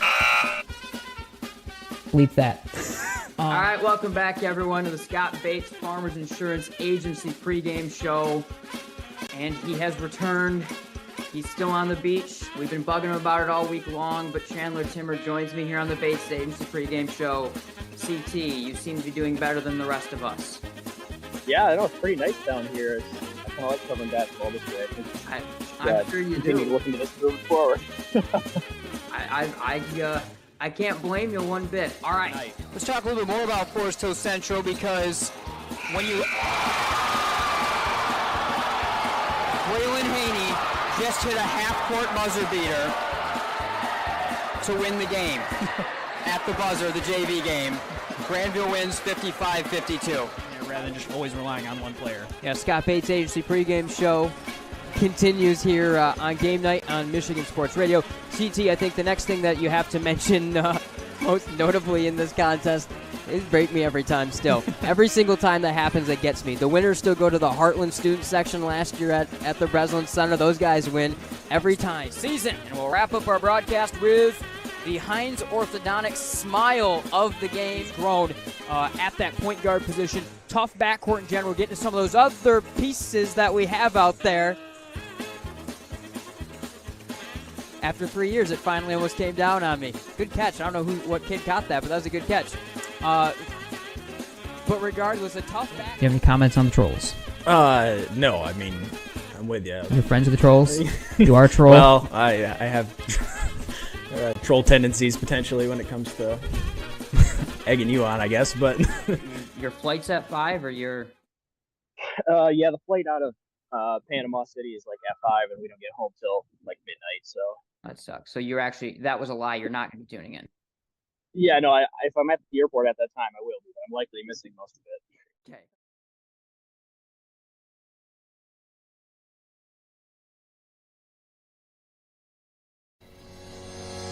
We are Centennial Securities, an independent firm with a team of committed professionals who strive to exceed our clients' expectations by giving outstanding service. We're proud to be part of our community where we live and work.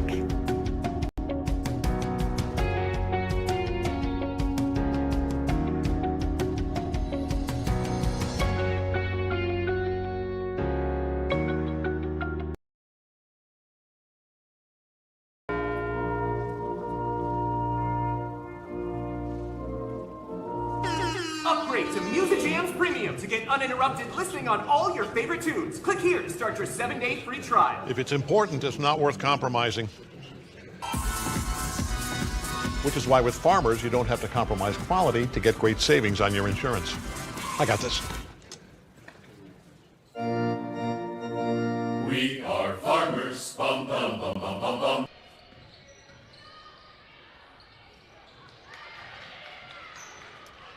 All right, welcome back, and quickly back underway, a little ahead of schedule out of the break. Mid-range jumper, Perez off the mark, and Greg were able to get a good follow for the Bulldogs, who are right to work offensively, getting a stop on their own end of the floor. And then Greg were able to get her first scoring of the contest. Eubanks thrown to the corner.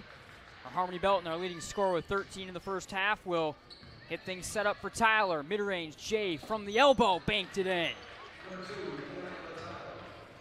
Tyler now with 4. Nice pass from Rakowski to beat the pressure over to Gregor, who finds Dallett. Stolen by Eubanks, walking the tightrope. And Eubanks pressured nicely from behind by Perez, not giving up on that play and keeping the 2 off the board. Gregor splits the defense to the rack, no. Tipped out, Emma Perez. Perez, floater, short.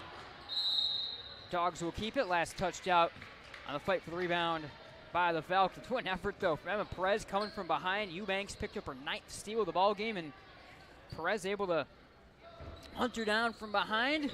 Pressure a little bit, forced the miss. Remains 34-15. Gregor. Bulldogs looking to get her a lot more active in the offense to start the second half. Triple for Dallett. Came straight back to her. Rakowski.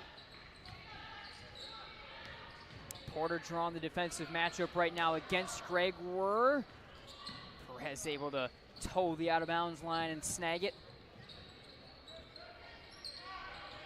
Dallett got a little crossed up, and Tyler takes a steal out of it. Eubanks forcing to the basket. Foul on Rakowski. First foul drawn to the quarter. And we'll send Santana Eubanks, who had those 4 points in the first half, back to the stripe. Senior Eubanks, maybe not the highest scorer for the Falcons every night, but quite possibly their most important player, night in, night out, with what she does. Mentioned in the pregame show, 8 of 9 games this year. She's had double-digit rebounds. Now well talked about in this game, on her way towards double-digit steals in this game, and likely can do that sort of typical damage on the glass as well. When she's able to chip in somewhere, 6 to 10 points plus, it just adds in that much more. Eubanks now with 6 in this one.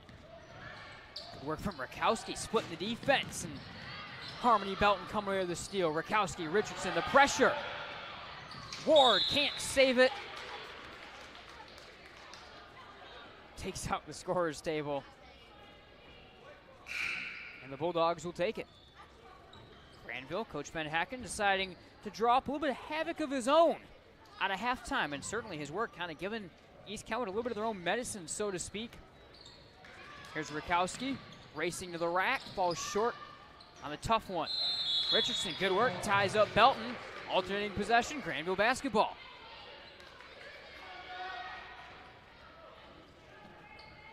Good energy out of the break for the Bulldogs. Nice find, Richardson to Gregor. Unable to quite reach around the defender, but Perez races to the board. And Perez is fouled and will go to the stripe. Second foul of the quarter on EK. Foul on Belton is her first.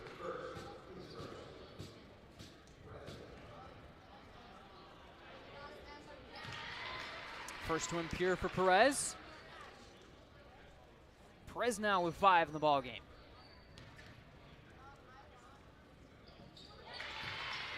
Good work of the stripe from Emma, gets them both. And the Bulldogs once again with a long road back in this game after the first half, but a little bit different style of play coming out of the break and kind of matching some of what East Kentwood wants to do. Running with them, forcing havoc, forcing mistakes. Tyler falls short on the shot in the lane. It's been a physical ball game. Grandville trying to play into that. Eubanks getting in there along with Tyler, and a foul going to get called on Gracie Rakowski. Second foul on Rakowski, first of the half on the Bulldogs.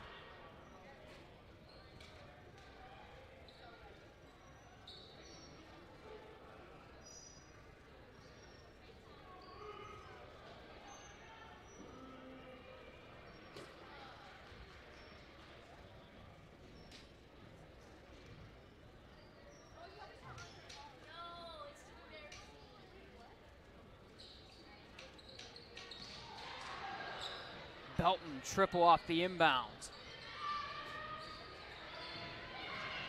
Eubanks, Richardson at the base of the pile. EK will take this jump ball and possession arrow.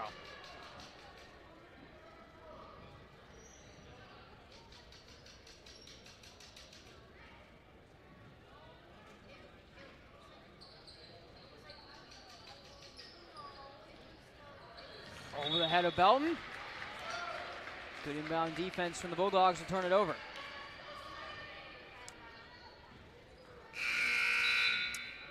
Michaela Crosby, the sophomore in.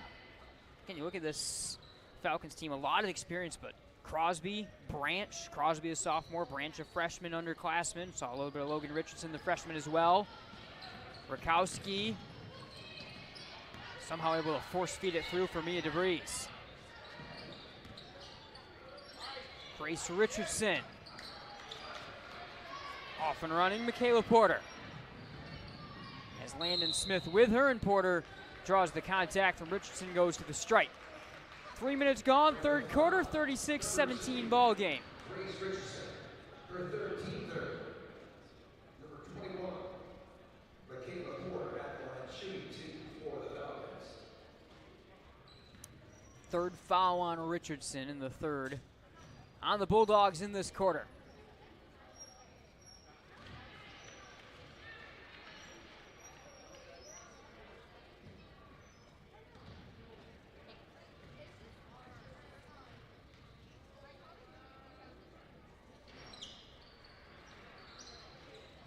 Gregor got the board and got fouled.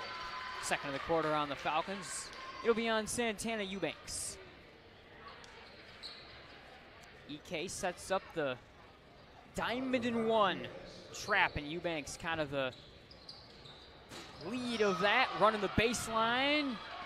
Just taken back here from Rakowski along the end line. A bit of contact in either direction for sure there. Dogs will keep it in the front court. We talked about Eubanks and what she's done defensively, but the most important part, you can think back to Shaka Smart, who famously ran this 1-2-1-1 diamond one defense triple for Rakowski on that was a 2011 VCU run all the way to the Final Four in the men's game. But it was that sort of defense led by whoever has to draw that baseline, end line, front leading part of the defense that has to run between players, create the traps, and create the havoc, and create some of the issues that can come for the offense. DeVries trying to walk the tightrope, will turn it away. Landon Smith put back, got it. Tough one fighting through traffic for Smith. And the junior has her first points of the game. Stolen straight away by Eubanks. Double-digit steals in the game for Eubanks.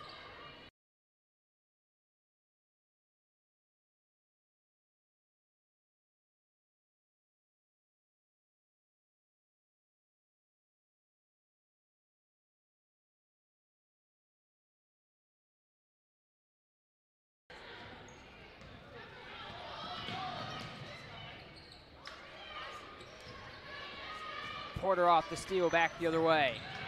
Taken by DeVries.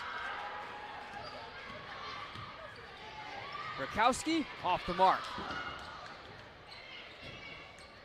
Gregor, triple try. Kind of had to quick trigger that one and short arm it, but the rebound down to DeVries. She was fouled on the floor.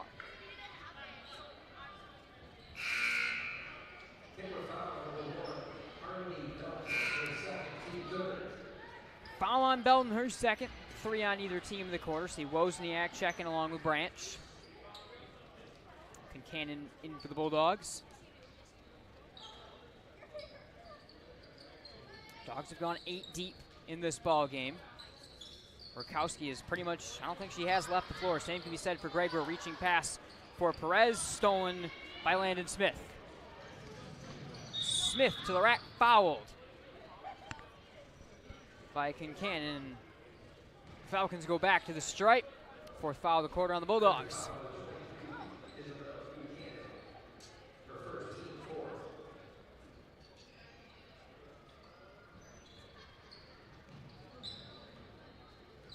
Wozniak in the corner. Porter handing off for Aries Branch, the freshman guard.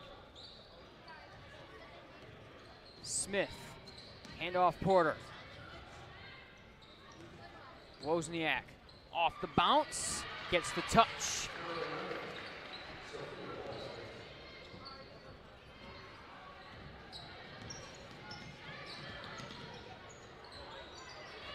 Eubanks secures that one off the Wozniak tip. Eubanks, Euros, short, rebound down to Wozniak, stays with the Falcons. Nice handoff and nice finish. It's it's Branch down in the paint. The freshman gets her first points of the ball game. Stolen by Landon Smith. Down to Eubanks. Branch the board, handoff. Porter, and one. 6 for Porter and a chance for another at the stripe.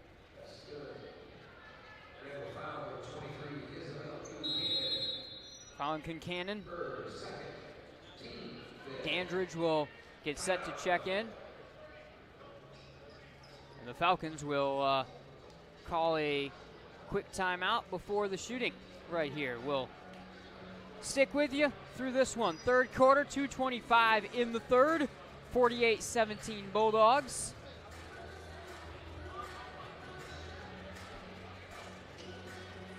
Coach Large and Coach Van Hecken each getting some things set up. Grandville started out the second half kind of running with the Falcons, looking to do a little bit of the same gameplay, some of the same pace, push things in the full court, offensively and defensively. A little bit of success doing so for Grandville, even cutting the gap a bit, getting a couple shots down. But the Falcons have kind of reclaimed their signature style of play down the stretch in the quarter and have pulled away now with a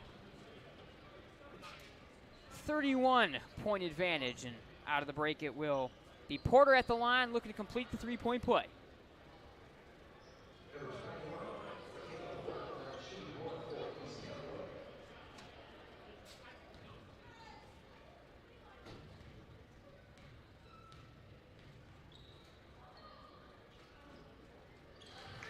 Porter, 3-point play the old-fashioned way. Got 7 in the ball game. Here's Richardson.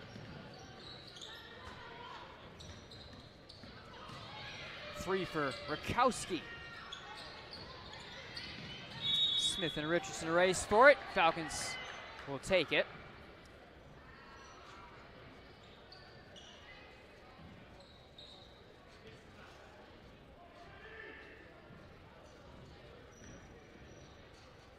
Such a tough stretch for the Bulldogs. I mean, last Wednesday having to see West Ottawa, Gabby Reynolds, one of the best players and just a terrific defensive team on the whole. Porter reaching and scoring. Following that up with Rockford, reigning state champions who seem certainly set to potentially do that again this year and have had that sort of play. Rakowski off the bounce, can't get the rattle. Now seeing one of the most aggressive and best kind of full court defensive and full court attack teams that certainly push you to your limit in the state. And EK, Michaela Porter, starting to take over a little bit right now. She's got 11 in the double-digit scoring. 53-17 ball game, final 90 seconds of the third. Again, stay with us. We've got the boys game to follow tonight as well. We'll wrap things up with this one with a kind of quick post-game coverage. Turn the broadcast around. Chandler Timmer will join me for the boys contest as we've got a battle at what might be the top and the tippy top of the OK Red come the end of the season. Rakowski steps into the three.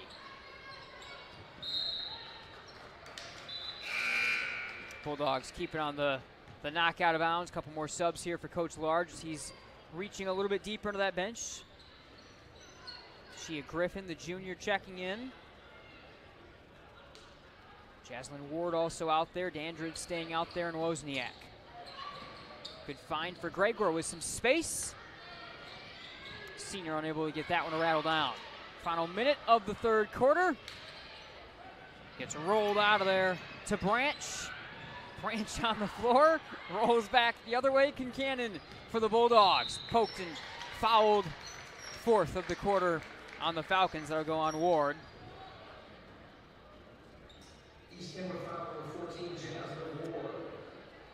It's foul 3 on Ward.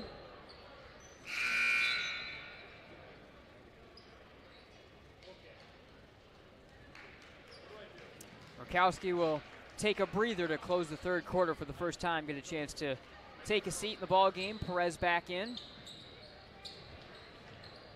Kincannon. Perez swatted by Dandridge. Branch off and running. The freshman gets the 2 with one more coming at the stripe. 4 now for Branch. The next wave of great two-way guards for this Falcons team is something Coach Large has always done a little bit of. Is I feel like you always see a freshman or two up on this team, a sophomore or two up. Even if they're coming off the bench, they just are able to show some flashes, help fill in the gaps with this high pace and high pressure attack, high tempo attack. And certainly it seems like once players then step into a bigger role, they're ready to roll in that bigger role. Branch now with 5 in the ball game. Final 37 seconds of the third. Perez loses it to Branch, off and running with Griffin. Branch put back down to Perez and the Dogs. 22 seconds for Richardson. Emma Perez. Gregor, Perez.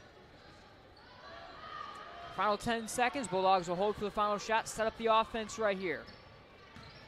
Perez weaving and gets tripped up and fouled.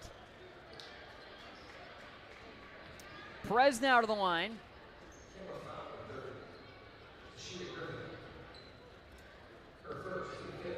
Foul on to Shea Griffin. First for the junior.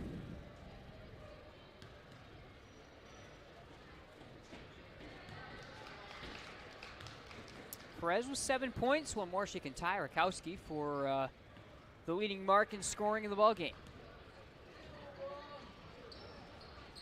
And able to do so. Got the rattle. 8 now for Perez and 8 for Rakowski. 1.6 on the clock and one last play from the Dogs to end the third quarter.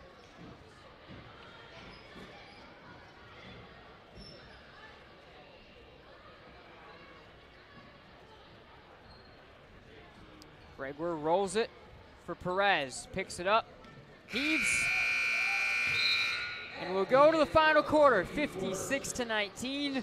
Somebody once said life moves pretty fast, and that's exactly how we like it. Want to build something? Great. Start businesses, build bridges, raise a whole city. Future in fighting crime? Want to save lives? Do it all here. But you've got to go forward fast. Because today is now, and tomorrow is soon. And to get ahead of the game, you got to get ahead of your time. This is your future, so take it and move all of us forward. Cornerstone University. The professors are very open to helping whenever they can. Academic excellence, character-driven athletics, Christ-centered community involvement. Cornerstone has been a great opportunity for me to grow as a leader, just being able to approach people and be warm and welcoming and hospitable. Experience it for yourself. Attend a Golden Eagle Day at Cornerstone for a taste of campus life and the chance to meet faculty and staff. To arrange a visit for your high school junior or senior, go to cornerstone.edu. Cornerstone University. Build a life that matters. Welcome back. Final quarter. Nate Dreyer with you here on game night on Michigan Sports Radio. Final 8 minutes of the girls' game. Stay with us. Chandler Timmer joins me for the boys' contest in a little bit, and what's going to be, as always, a really fun game at the top of the OK Red. Falcons team that has got some really deep playoff run aspirations. The Bulldogs have looked great, of course, at points in the opening stanza of the season as well, as Gracie Rakowski goes to 11 in the ball game for the Bulldogs senior off the triple.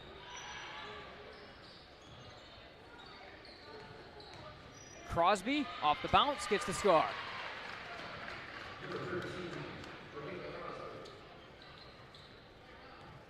First points of the game for Crosby. Falcons going half court defensively right here. And they'll swing out a little bit of a 3-2 zone right here. Madden had out of the corner, lobbing on for Dowett from Rakowski. Dowett again. It's locked up by Logan Richardson. Rakowski lets it fly. Falcons will take it. Inside 7 to go in the ball game. EK going to go 9-1 on the year. This will be 5 straight wins for the Falcons. They'll stay unbeaten in OK Red play as well. Had their game against Hudsonville last week. Friday canceled. They did not move that game up to Thursday. Triple try, Gracie Rakowski. Unable to get her second triple of the quarter to fall. Long deuce from Dandridge off the mark. Board staying with the Falcons. It's Branch, the freshman. Swing for Wozniak off the bounce. Grandville has it. Brea Haight in for the Bulldogs. See Dingarang also with her first action of the game. Bulldogs been forced to go a lot more guard-oriented, of course, in their lineup, going up against this Falcons attack. And EK working on a little bit more of this kind of 3-2, 1-2-2 type quarter-court zone defense that will morph on to the Bulldogs right here. Madden, long double out of the corner off the mark. Wozniak will run out with it. Good find, and Dandridge gets the finish. First points of the game for the senior.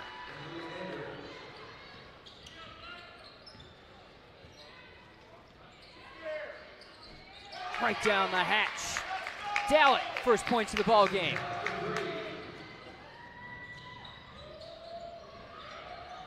Crosby can't get the touch on the teardrop. Grang cleans it up.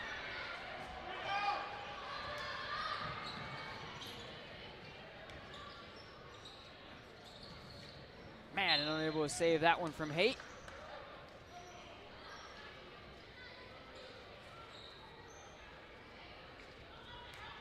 The Falcons take it. Bulldogs will set up some pressure here. 60-25 ball game. Crosby through the legs of Logan Richardson, and Grandville will take the basketball. Kennedy O'Leary, the junior, up from the Grandville bench, gets ready to check in for Coach Van Hecken for the first time.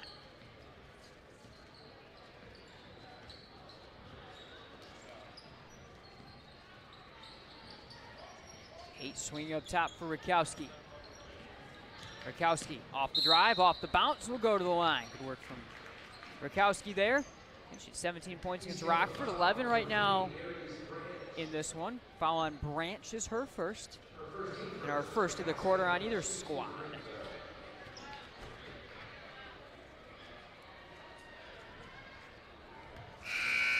One more coming up for Rakowski. O'Leary will come in for Dallett. With subs as well for the Falcons, including Griffin checking back in. Also see Jaslyn Ward back into the ball game.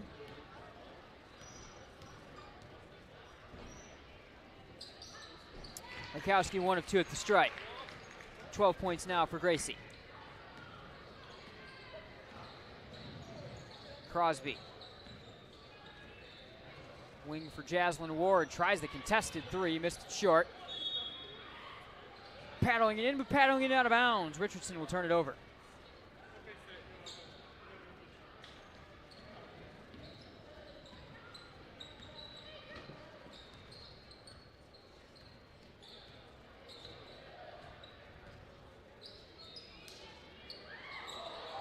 O'Leary lets it fly. Crosby will run the offense. Crosby off the bound. The follow and the finish through the contact from Logan Richardson.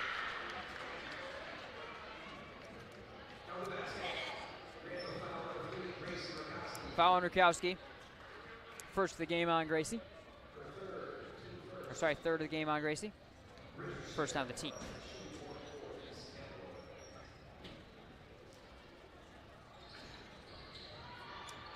Lefty off the mark at the stripe, stays with the Falcons. That one missing short on the putback chance from Dandridge. And Dandridge will take it back on the wing. Dandridge, nice steal from Rakowski. Rakowski, length of the floor, basket, goes to the line.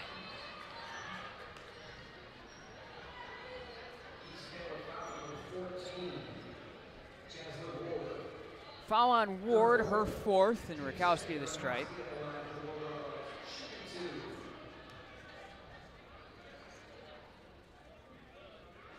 My primary question, Chandler Timmers with us, just silent right now. He's got the headset on doing some prep work for the boys game that's going to follow. My main question is I just looked into the stands and I saw some kid already has a University of Michigan National Championship sweatshirt. I'm trying to figure out how he already got that because mine's not coming for like 3 weeks. Now you're here, Chandler. Hi, Chandler. Welcome to the broadcast. We're all so glad to have you with us. I'm glad to be here. How's the weather? It's not great, I'm not going to lie.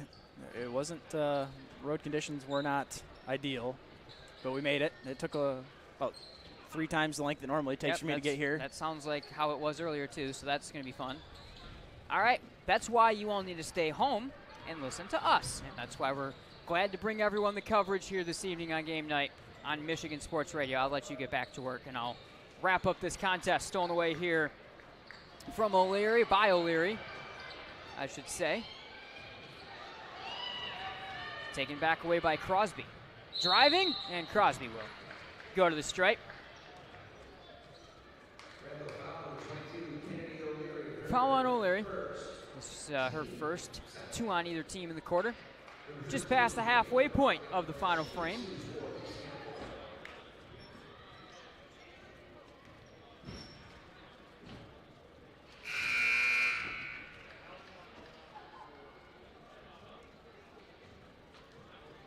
Three now for Michaela Crosby.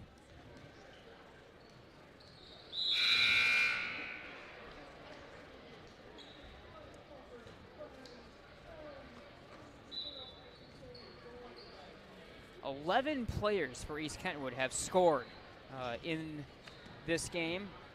Counter that with 5 for the Bulldogs, including Rakowski with her 14 and Perez with the 8.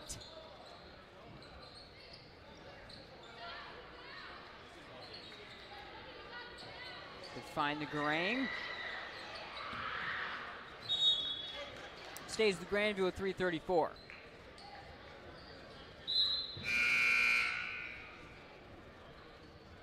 Richardson back in for Rakowski.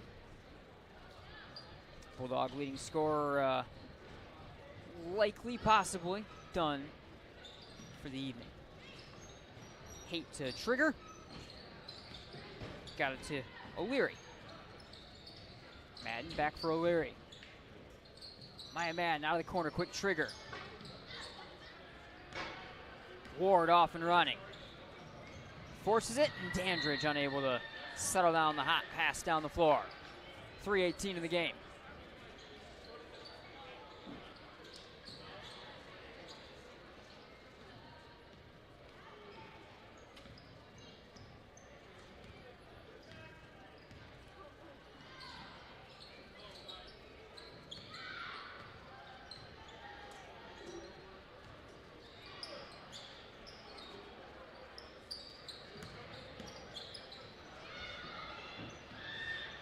Stolen by Ward. Ward unable to get the finish on the finger roll. And a foul.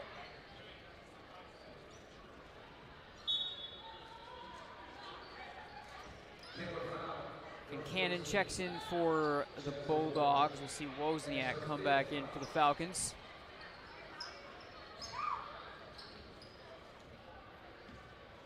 Richardson will slow it down here and run the Bulldog attack.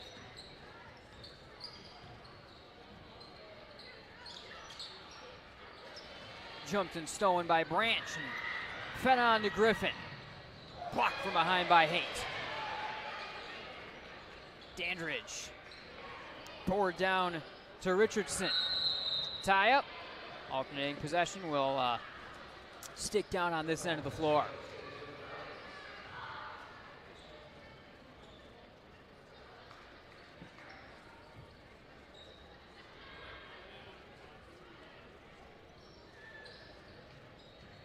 Branch. Wozniak. Richardson off the block, locked up by Kincannon. And Richardson travels, trying to secure the basketball. Final 2:11. Again, Falcons set to go to 9-1 on the season. Grandville will drop their 7th in a row, go to 1-7. Of course, just trying to find their way through this tough OK ride. Triple for Wozniak is down and good. It's Caledonia on MGN for the Bulldog girls and the boys on Friday. Richardson triple try. So a chance there against the Scots for the Bulldogs to try to bounce back. Dandridge will go to the line.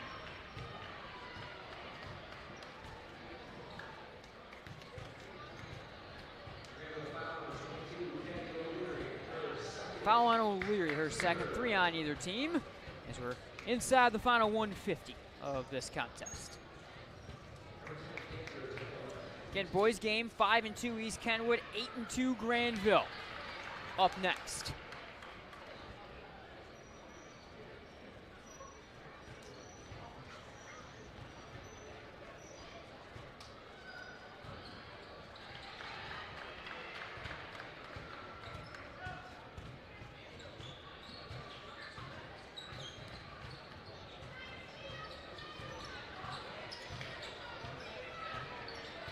Trip off the mark from Madden. Wozniak slings it on to Griffin. Final 90 seconds. Kincannon, the rebound for Grace Richardson. Richardson trapped, reaching out of bounds.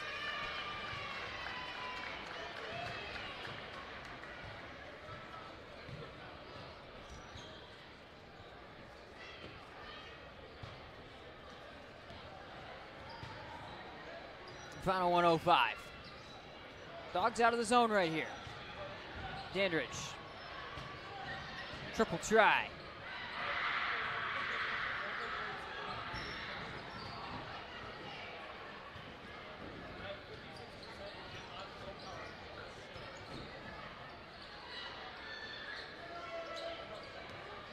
O'Leary thought about it out of the corner. Finds Haight. Over for Madden. Reaching pass. Kincannon. Little up fake. Put back. Haight. No. Another chance down low. Cannot finish either. O'Leary whips it in to keep the possession. And the Falcons take it. We have a running clock inside 20 seconds.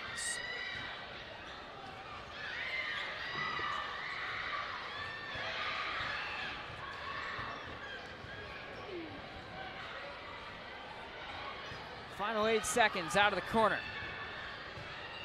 Griffin looking for 2 more. And that will do it. 69-28 the final. East Kentwood's girls roll on to 9-1 on the season. The Bulldogs ladies now have dropped 7 straight, 1-7.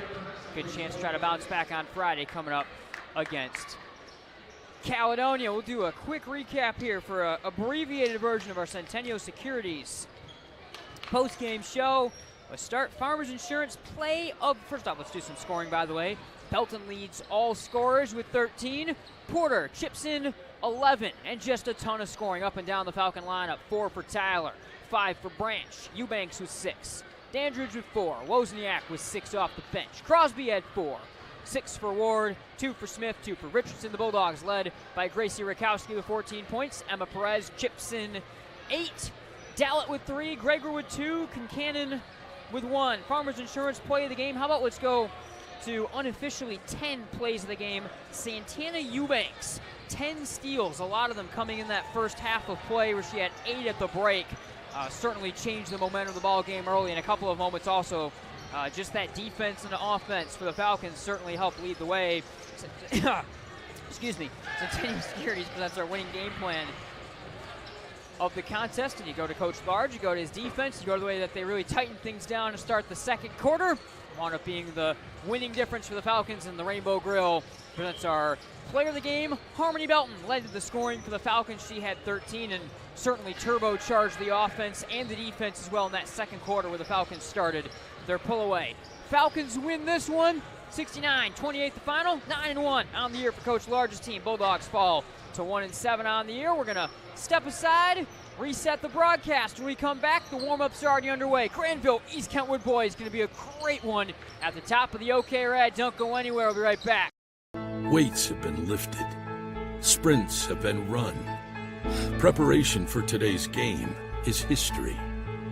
It's time to get it done.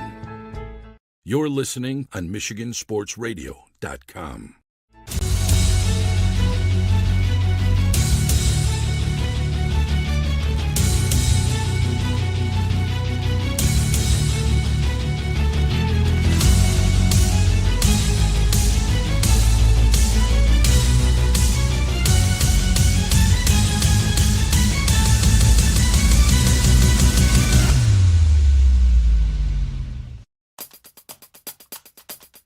Coaching records continue to fall, this time on the ice, and some good news when it comes to the number of registered officials. I'm John Ross, and this is This Week in High School Sports, powered by Michigan Student Aid. No one has coached more Michigan high school hockey teams to victory than Doug Toller. The head coach of the Genesee Generals won his 630th game during the winter break, topping the previous high of 629 set by Trenton's Mike Turner. Toller started his career in 1979 at Flint Northern. He then coached at Grand Blanc for 10 years before moving to Davison in 1992. Davison is the primary school of a 4-school co-op named the Genesee Generals. Flushing, Goodrich, and Swartz Creek are the other schools. I'm probably the most fortunate hockey coach in the world to have had so many great young men. It's really all about them. They've just put me in a position, I guess, to be here and reap the benefit, but I have to give them a lot of credit for everything that they've done. I love being on the ice and working with the kids and trying to get them to kind of understand the game a little bit better and become better players. And it's also about being better people too, you know, having respect and all the life lessons that go with it. That was Toller speaking with Miriam Bingham of ABC 12 Sports after the record-breaking victory. Genesee will have another 10 games in the regular season to add to Toller's win total before starting regional play in late February. To see all of the MHSAA's ice hockey records, individual, team, coaching, and playoff, be sure to check out MHSAA.com and click on Ice Hockey. It's time for Game Balls, when we highlight a trio of standout performances from the past week. First, Arthur Hill Jr. wrestler Michael Baldwin. He captured the Saginaw County Wrestling Invitational title at 165 pounds, the last county wrestling title for Arthur Hill before they merge with Saginaw High next school year. Hancock senior hockey player Sam Roberts, he tallied the winner in a 3-2 victory over the Capital City Capitals. It was Roberts' second goal of the year. And a Monroe St. Mary Catholic Central wrestler, Mary Alice Lynch. She recorded her 100th win on the mat with a victory in the SMCC Girls Wrestling Tournament. For high school seniors, the matchup of the year isn't on the field. It's actually online. That's right. When you fill out the FAFSA, you know, the free application for federal student aid, you could also be eligible for thousands of dollars in additional money from the Michigan Achievement Scholarship. Yep, nearly 80% of students who fill out the FAFSA may be eligible. Now that's a matchup we can all root for. Get started today at michigan.gov/achievement. The Michigan Achievement Scholarship. It's a game changer.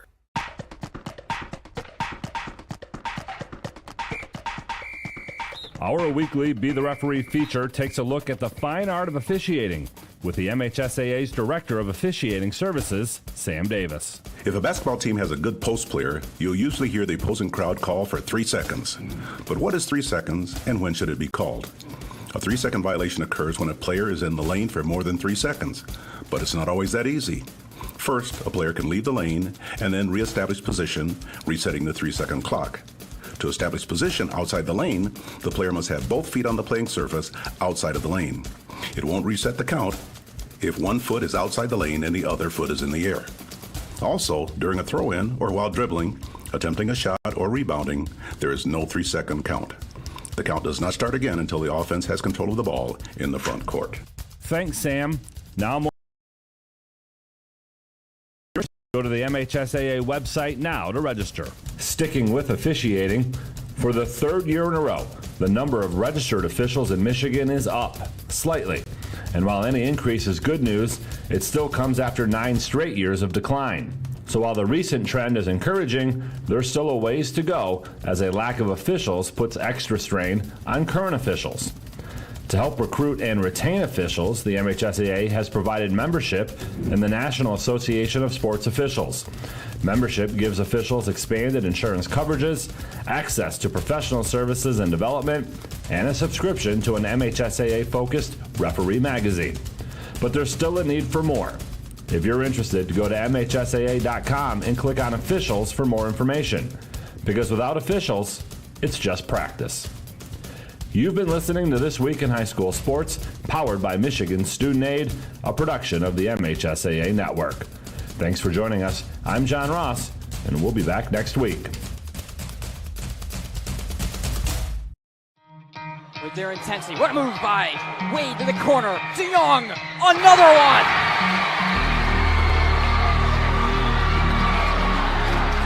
DeBoer regathers, takes it to the front of the net, and skies one behind Louiselle, and scores 2-1 Grandville. Hello everyone, and welcome to the Breslin Center and game night on Michigan Sports Radio. Nate Dreyer, Chandler Timmer with you here.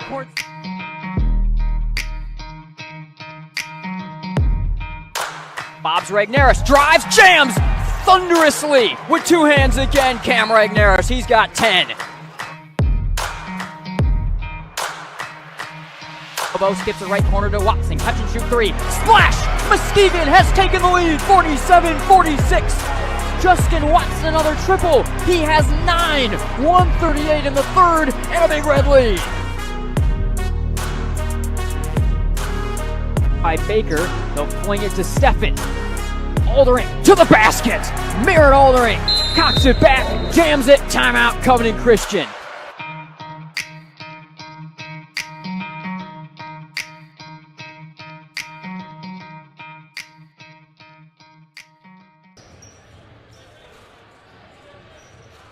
Welcome back to game night. Welcome back to Vanderslice Gymnasium. Nate Dreyer, Chandler Timmer. Okay, Rad, action rolling on a blizzardy cold night in West Michigan. A lot of games across the area canceled, but one of the best matchups in the area still rolling on. 5-2 East Kentwood, 8-2 Grandville. In a battle of a couple teams looking to stay atop or get back atop the OK Red. Nate Dreyer, Chandler Timmer with this evening. Welcome up top to Vanderslice Gymnasium. Welcome in to our Centennial Securities pregame show. Chandler, still excited for this one. This game at Vanderslice Gym last year, by the way, was the first time MGN ever did video coverage of something, and I'm looking forward to putting out a video, maybe highlighting the differences in video coverage, that game versus some of what we're able to offer thanks to Grandville and everyone with the huddle cam and different things we've got going on, and hopefully with some more exciting things going ahead in the future. But with that said, this game a year ago, it was a red hot, and as we know, a highly talented, everyone's back Falcons team from last year. They were rolling. Grandville came in kind of struggling into that game, just like this year, coming off just their second loss here to Rockford. Granville stonewalls them. They throw out a zone. The game gets slowed down. The game gets slopped up, and it winds up being an all-time classic. I expect nothing short of that tonight again. Yeah, I think so. I think probably a lot of those same storylines. Of course, Falcons bringing back so much talent. A team that won the OK Red a season ago. They've got a lot of guys back, led by Christian Humphrey Rembert, some other guys that are now Ja Hatchett's senior leadership that have been around for a while. But then on the Grandville side, a team that's had some success early on in the season, coming off that loss to Rockford. I think looking to maybe throw a little bit of a wrinkle out there again, try to confuse the Falcons a little bit. A similar game plan to what we saw a year ago, and really excited to see these teams battle it out again. Grandville JV team did use kind of a 1-2-2, 2-3 kind of matchup zone that, you know, doesn't necessarily mean much. Never quite know what that's going to mean, but something to look for and something we'll have our eye on. A lot to get to here from Grandville tonight. Don't go anywhere. We're going to step aside. Be right back here from Vanderslice. The 10 winners of the Nobel Peace Prize or the last 5 Miss Americas, the point is the applause dies and the achievements are forgotten. But can you name 3 friends who helped you through tough times or teachers who encouraged you in school? We remember those who make a difference in our lives. I'm Randy Hansen, president of Centennial Securities. What matters to us are the personal relationships we have with our clients, helping them build a secure financial future. As a Centennial Securities customer, you know what I mean. If you're not, isn't it about time? Member SIPC and FINRA.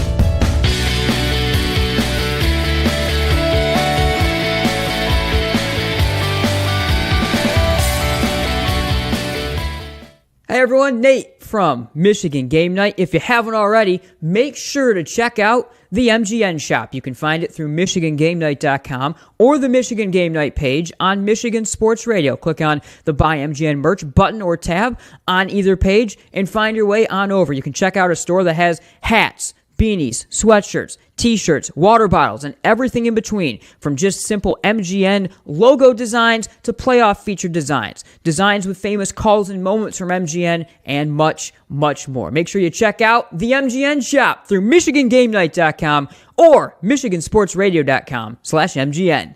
Can you identify your number 1 personal trait? The thing that you do better than most others? If not, this may be a good time to think this through. If you're really good at writing, then why use the phone? If you're great on the phone, why use email? If you have exceptional human relation skills, why sit back and let others lead? I'm Randy Hansen, president of Centennial Securities Company. Playing to our strengths is something we do very well at Centennial. And if you're already a customer, you know what I mean. If not, isn't it about time? Member SIPC and FINRA.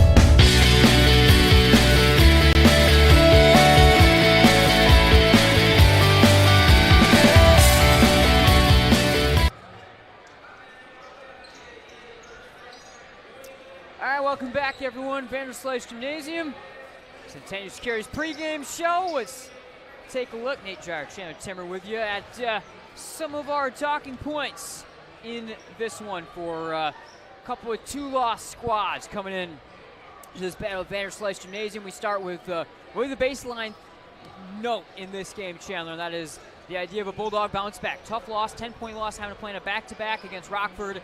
An energy-charged game, I would say it, that we can expect again tonight, but certainly one against Rockford.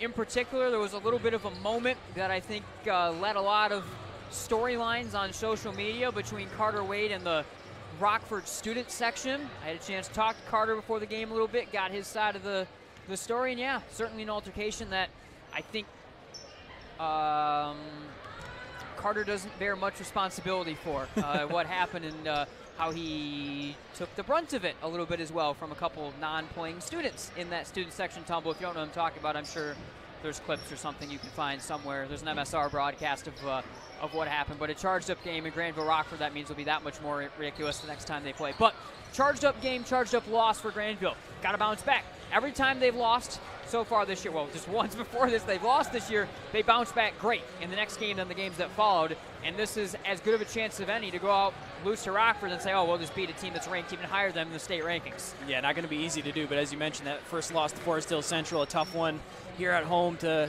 the Rangers there, bounce back, win a couple in a row, got on a roll to start the OK Red. Of course, the loss to your rival on the away floor last time out hurts a little bit, but an opportunity to turn around, and now another team that's going to be right at the top of the OK Red throughout the course of the season. East Kentwood going to provide a huge challenge, but a big opportunity now for the Bulldogs on the home floor to try to turn things around, prove that they're also going to be one of the top teams in the red. Yeah, absolutely. And we talked about it off the top. What can we expect in terms of the Bulldogs getting in the zone? They did it last year to great effect, using kind of a little bit of a hybrid matchup zone sort of look. They were able to slow down an East Kentwood team that essentially is just everyone that played last year's back this year.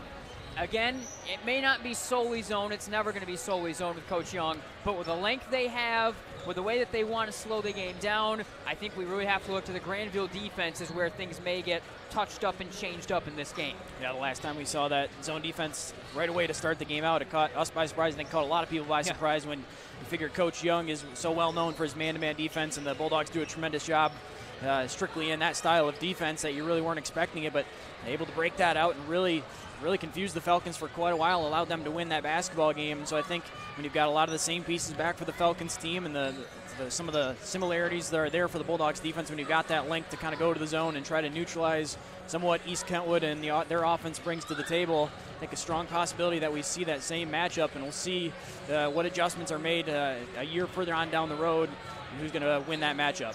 Bright neon green shoes warming up on the right wing. Christian Humphrey Rembert, 9 D1 offers. He was committed to Howard, decommitted recently after just a couple of weeks committed, so something big on the horizon. You would think maybe with the way things setting up for that young man with some other offers and different things on the table. I mean, 6'9", as talented as they come.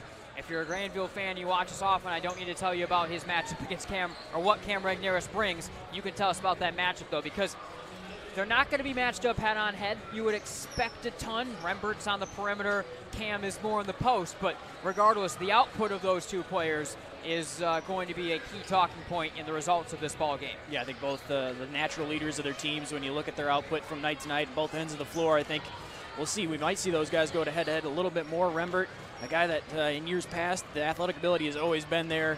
Been more of a jump shooter from the outside, slasher, always able to attack as well, but started to see him rebound the ball a little bit more, play a little bit more on the inside, has a little bit of post game. It won't be the focal point of his game, but something that he's developing a little bit in his senior season, and if that's the case, you're going to see that matchup against Regneris, and I think those two battling it out. Cam as well has had some big offensive outputs along with the tremendous paint protector that he's been the entire season. The guard play so fascinating in this one, and talking about how each of these teams are going to set things up. For East Kentwood, a couple of third-year junior guards, Daryl Tompkins Jr., then also Ja Hatchett into this lineup. I mean, you look at those guys in the backcourt, what they do, what they are able to do, pushing the pace. And for Grandville, you know, the guard play lately, the most interesting point has been Carter Wade, the freshman. 15 points against Grand Blanc, 14 points against West Ottawa, 10 against Rockford.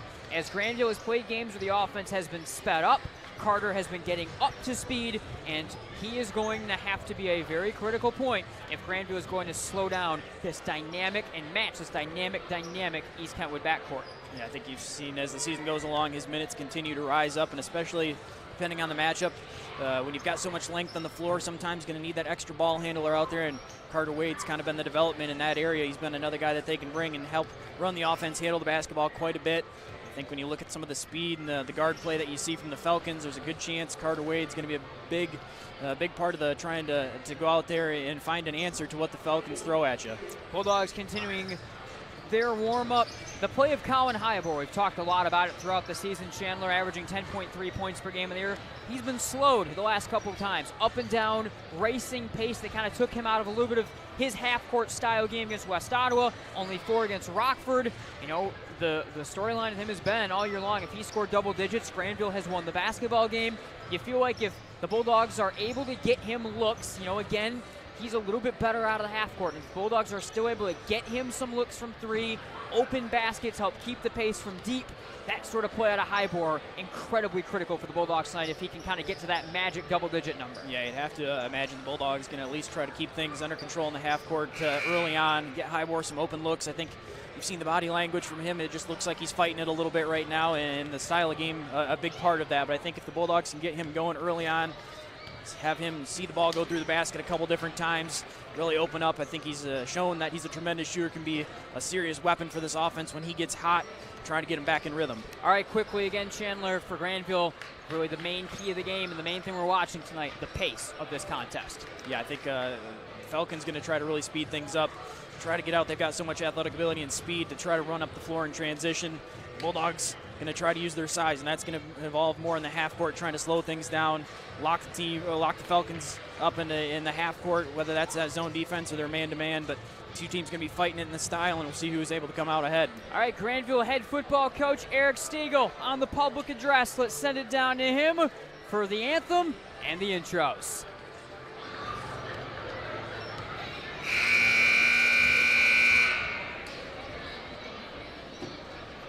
Good evening, and welcome to Vanderslice Gymnasium on the campus of Grandville High School. For tonight's varsity boys basketball contest, between the visiting Eagles of East Kentwood High School and the Grandville Bulldogs. Before we start tonight's game, I would like to invite everyone to stand as we honor America with the playing of the Star Spangled Banner.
See the big change in the lineup for the Bulldogs based on what we've been seeing so far to this year. You know you got to go guard-oriented if you are Coach Young, and he does a little bit of just that. A pair of guards in the backcourt as DeYoung is joined by the freshman Carter Wade, who Chandler certainly is the X factor of this ball game. Yeah, sure is. I think you've seen his minutes continue to increase, and he's rewarded the Bulldogs with some really solid play offensively and defensively. Now going to get the starting nod to try to affect the game from the jump. This is the only time this year Cam Regnaris will be at a deficit on the leap. He'll be at it right here. Christian Humphrey Rembert matches up. Away we go. And Cam wins it back for the Dogs. Carter Wade will start up the Bulldog offense. He'll draw the defense from Tompkins. High bar. DeYoung up top for Cam. Gets pulled out on the perimeter. Bowman watching him defensively. DeYoung drives the baseline. Stays with the Bulldogs. Deliberate start for the Grandville attack. They're really trying to work it in the half court. We'll see a lot of that I'd expect from the Bulldogs here tonight. And right away, DeYoung working off the ball as Wade has jumped into the point guard position. Cam Regneris short on that one. Here comes Ja Hatchett, third-year starting junior point guard. Leaping pass on the floor. Wade with the takeaway, the rip away. Hatchett gets the easy two out of it. Wade on the floor trying to find an outlet for that one. Just couldn't do so. The Falcons providing a lot of pressure. Eventually getting the breakaway and the lay-in for Hatchett. And it's Tompkins against Wade. The Bulldog, hyper-talented freshman. Regneris gives it back to Carter. Wade around the screen from the free throw line.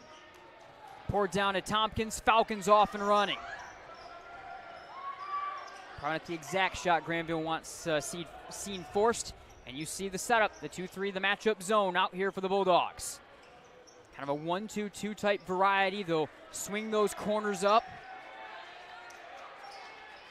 This is the exact defense they used a year ago against the Falcons. Humphrey Rembert for Bowman.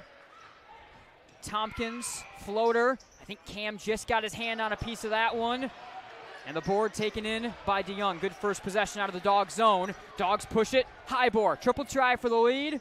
That one's strong. Paddled out by Regneris. Hatchett off and running. Hatchett to the basket, no. Follow Rembert, no. Neves, Regneris. Cam spinning past Bowman. Put back to the line for Cam Regneris.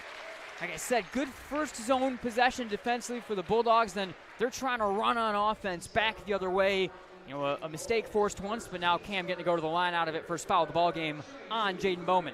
Yeah, I thought maybe the Bulldogs would try to slow things down a little bit there in the offensive end, but seeing an opportunity, Regneris able to run the floor and get in the middle of the lane, get his first opportunities at the free throw line. But if the Bulldogs can continue to settle into that zone, they're going to feel pretty comfortable. Coach Desmond Young, Coach Thomas in his second year with the Falcons.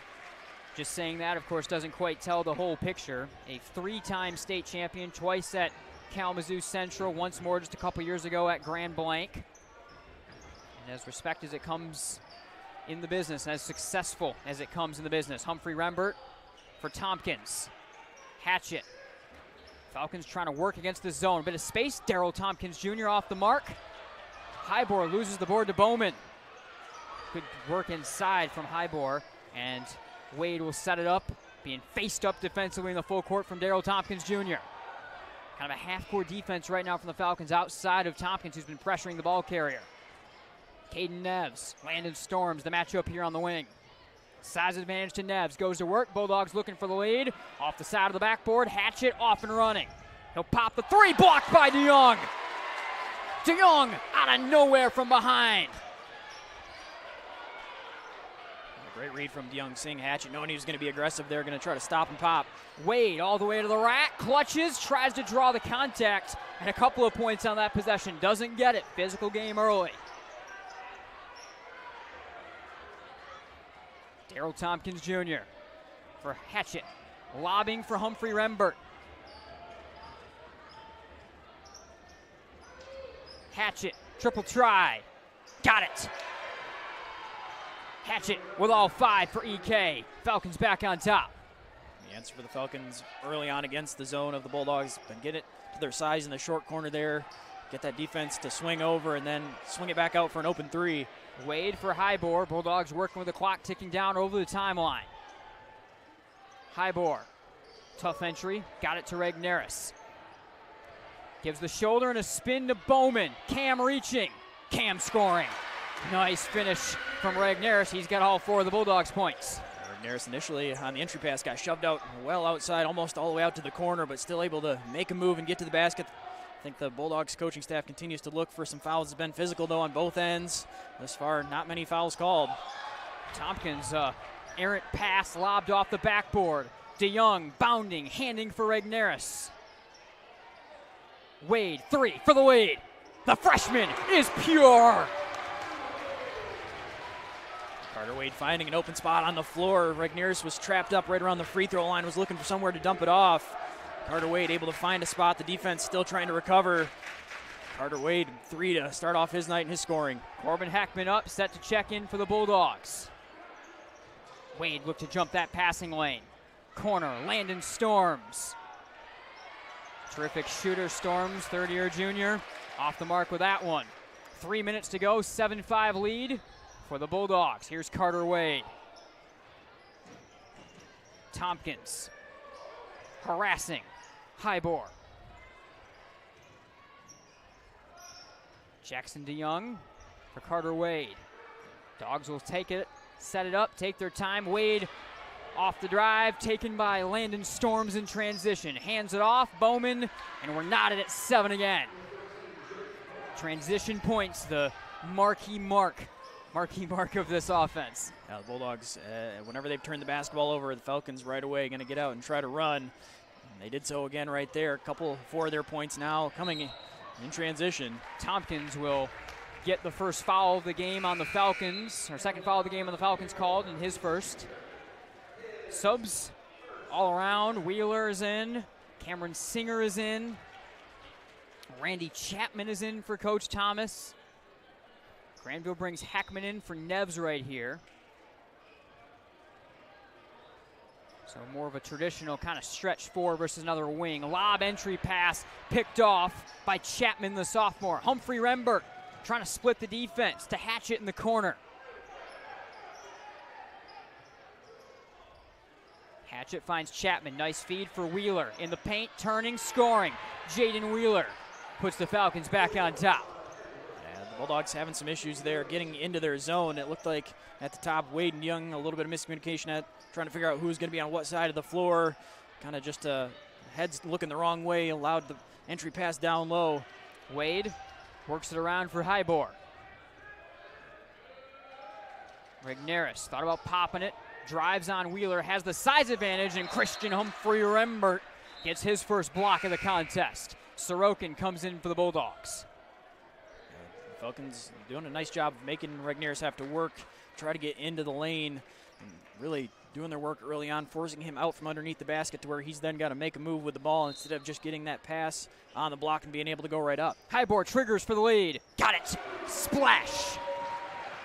And that's big for the Bulldogs to see Hybor be able to knock down a shot, his first points of the game, and hopefully for the Bulldogs they get him going. He's been a little bit slower on the offensive end, but know that he can knock down shots in a hurry when he gets in a rhythm. Here's this kind of 2-3, 1-1-3 matchup zone out of the Bulldogs again.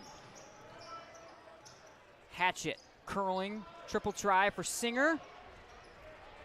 Board to Regnerus. Final 107, first quarter. Both teams continue to kind of feel each other out a little bit in the early going. Sorokin, corner, Heckman. Hybor. Hybor and Wade have each hit from deep for the Bulldogs.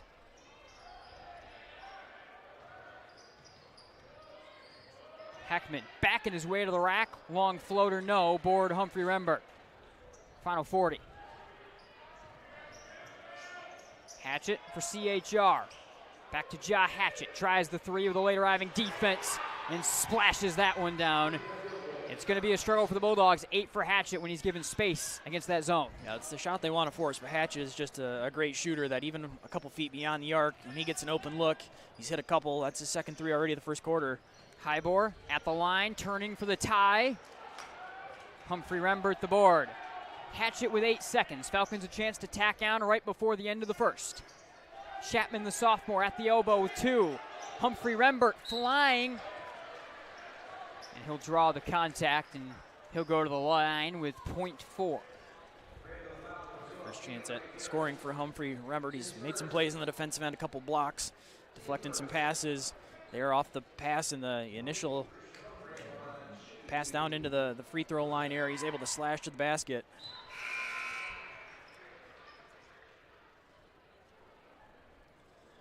Humphrey Rembert can make it a 2-score game as we go to the end of the first.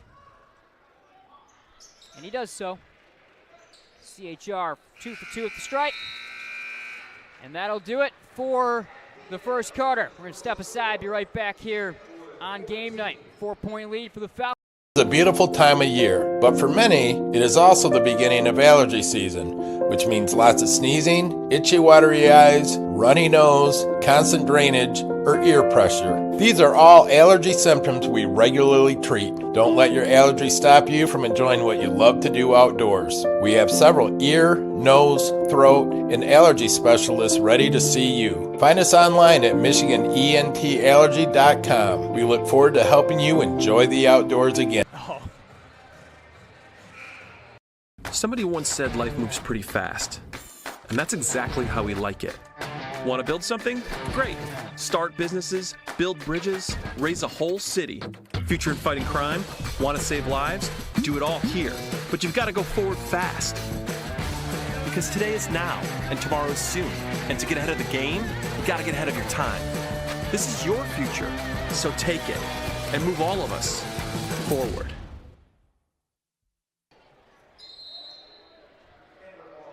All right, welcome back. Vanderslice Gymnasium, second quarter underway. Falcons take it with the lead to start the second quarter. Nate Dreyer, Chandler Timmer with you here on MGN. Nice find for Wheeler. Christian Humphrey Rembert got his first from the field of the ball game, and EK leads it by 7. Well drawn up. They knew they were going to see the zone out of the first quarter break, and right away able to get a pass along the baseline. Hatchet will get the steal. It will get away from Sorokin. Kind of dangerous times, it feels like, right here for Grandville. Now gone down 7.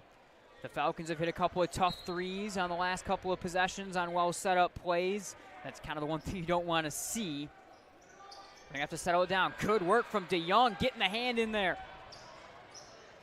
Neves, triple, trailing off the mark. They got the turnover they were looking for to try to steal some momentum back, but a pretty early shot there from Neves, one Coach Young probably doesn't love. You want to get into your possession there a little bit more and try to cut into this lead. A Grandville team that scored so well against West Otto in some of their last couple of games, Jennison, when they were scoring in transition, but this is not necessarily that type of ball game. Chapman, nice feed for Wheeler, corner, Ja Hatchet. Rembert with a burst of emotion, jams it. 19-10 ball game. They forced the tough shot initially, but Humphrey Rembert saw that one the whole way, able to come off the weak side, elevate and jam that one down. Always going to be an issue out of the zone and rebounding.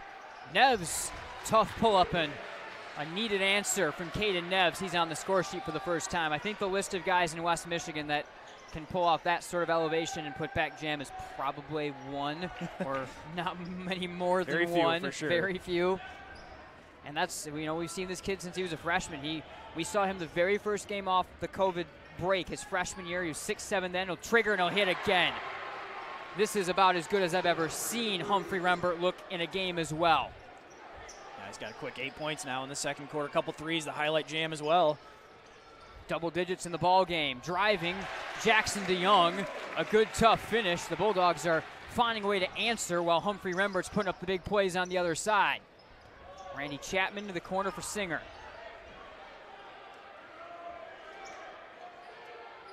Singer. Humphrey Rembert, another 3.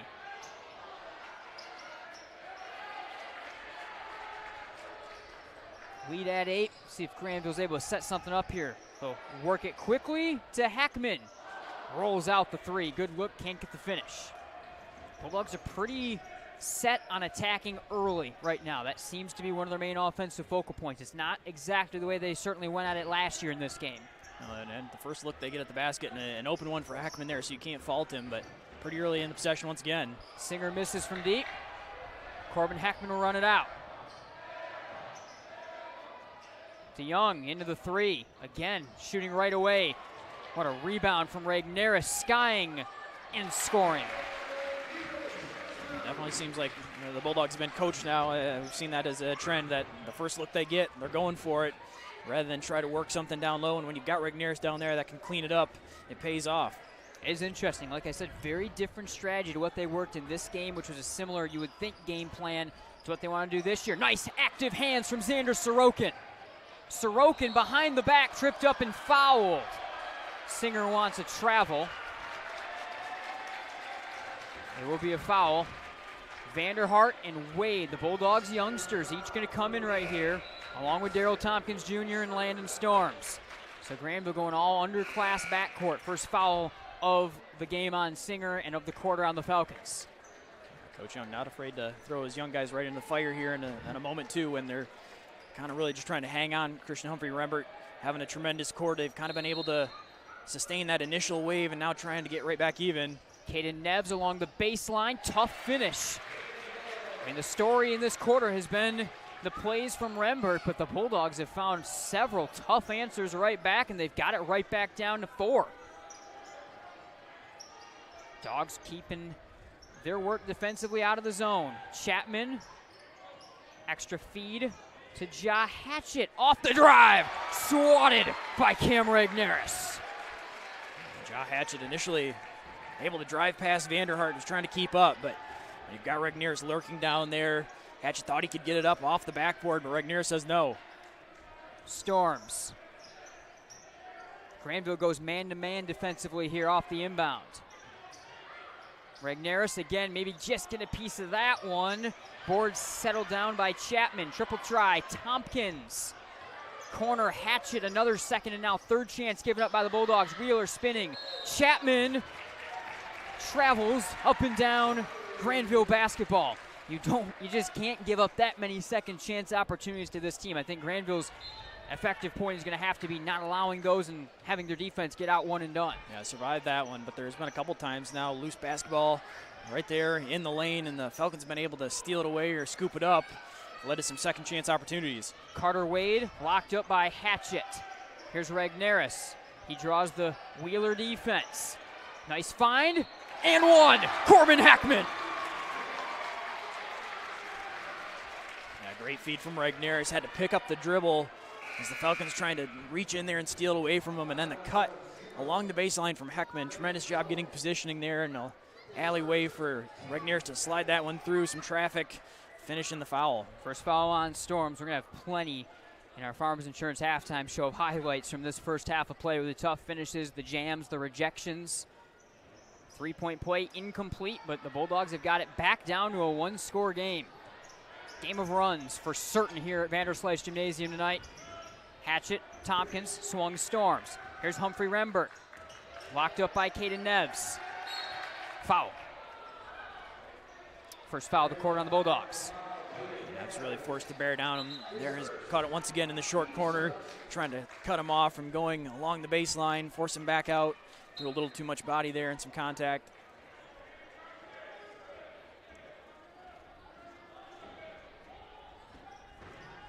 Again, it will be the matchup zone right here for the Bulldogs. 3 minutes to go in the first half.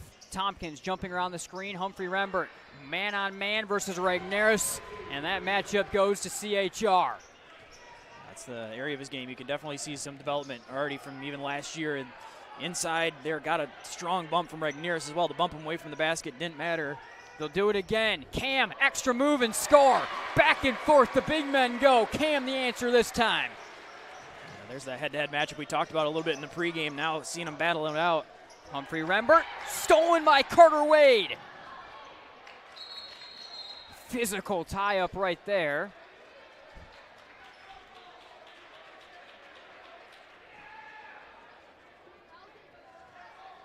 Jump ball will go to Grandville.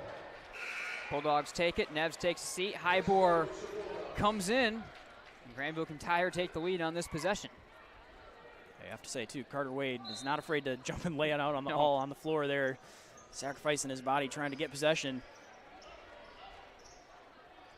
Regneris, he'll back it up on Humphrey-Rembert. Heckman looking for Cam again. Regneris turns. Blocking foul.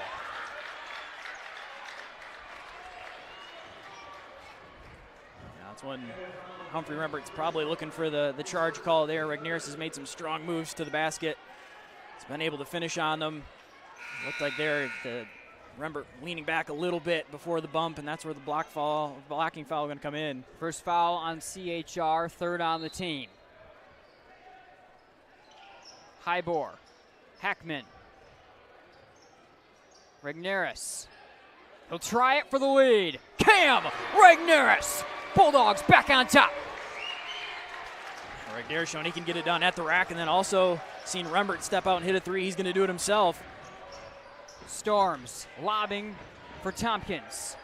Hatchet drawing the zone defense. Bowman, Hatchet for the lead back. Tipped along. Storms blocked and fouled by Corbin Hackman. So now Storms goes to the stripe, and he can put the Falcons right back on top. As back and forth we go. It looked like on that rebound, very close to hitting that connector strap that goes down. I wonder if it deflected a little bit and allowed the rebound to go right back down, but Storm's able to gather himself, get to the free throw line, is undersized amongst Regneris and Heckman there trying to box him out. Regneris, Humphrey, Rembert, both into double digits in this first half. And Grandville leads by 1. This is going to be a fun game, I can promise you that much. Storms missed them both. 1:40 to go. Hold the ball for a minute 40 here. Wade over the timeline. I don't think that's the way Grandville's thinking this year. Around the timeline, Wade bounding. There's a whistle. I think they got a foul before a potential travel or any other violation. They did. The travel, or the foul, I should say, is on Tompkins Jr., his second, 4th on the team. I think if there had been a foul called, the travel was coming. It was very close, but the reach in there, Wade trying to split the defenders. He's been able to do that a couple times.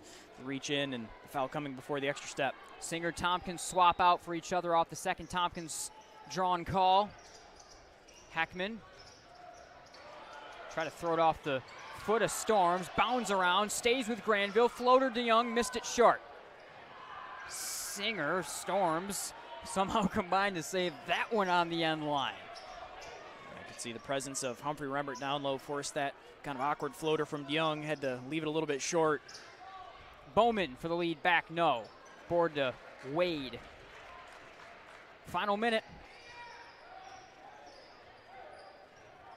Dogs will slow it way down with their freshman, and Coach Young will call a timeout. First time out of the ball game. We'll quick take one as well. Be right back here from Vanderslice Gymnasium. Stone University. The professors are very open to helping whenever they can. Academic excellence, character-driven athletics, Christ-centered community involvement. Cornerstone has been a great opportunity for me to grow as a leader, just being able to approach people and be warm and welcoming and hospitable. Experience it for yourself. Attend a Golden Eagle Day at Cornerstone for a taste of campus life and the chance to meet faculty and staff. To arrange a visit for your high school junior or senior, go to cornerstone.edu. Cornerstone University. Build a life that matters.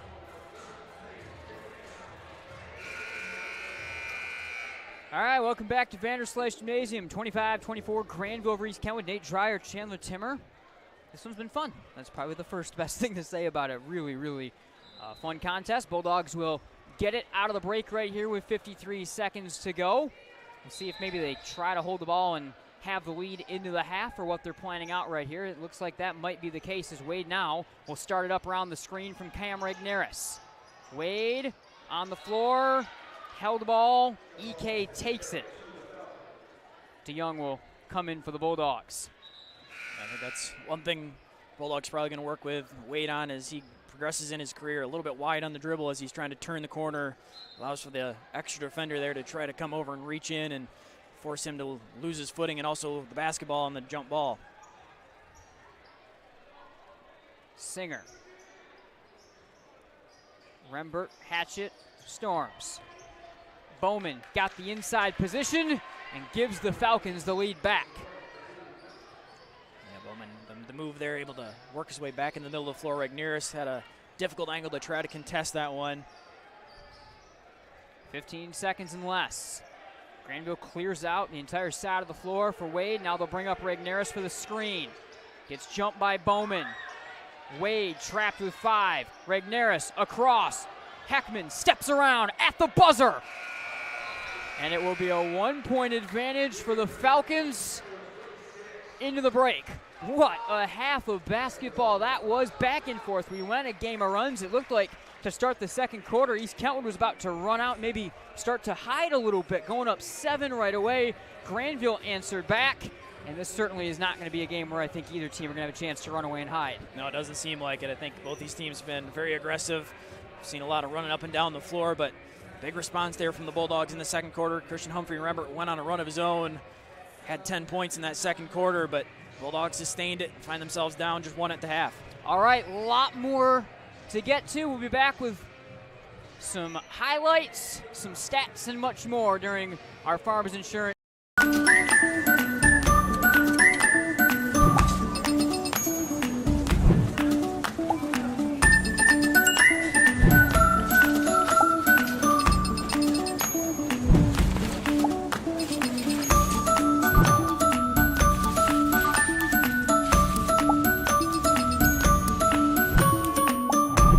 What would you do with some extra time? Shop Fastlane today. Somebody once said life moves pretty fast, and that's exactly how we like it. Want to build something? Great. Start businesses, build bridges, raise a whole city. Future in fighting crime? Want to save lives? Do it all here. But you've got to go forward fast. Because today is now, and tomorrow is soon. And to get ahead of the game, you got to get ahead of your time. This is your future, so take it and move all of us forward.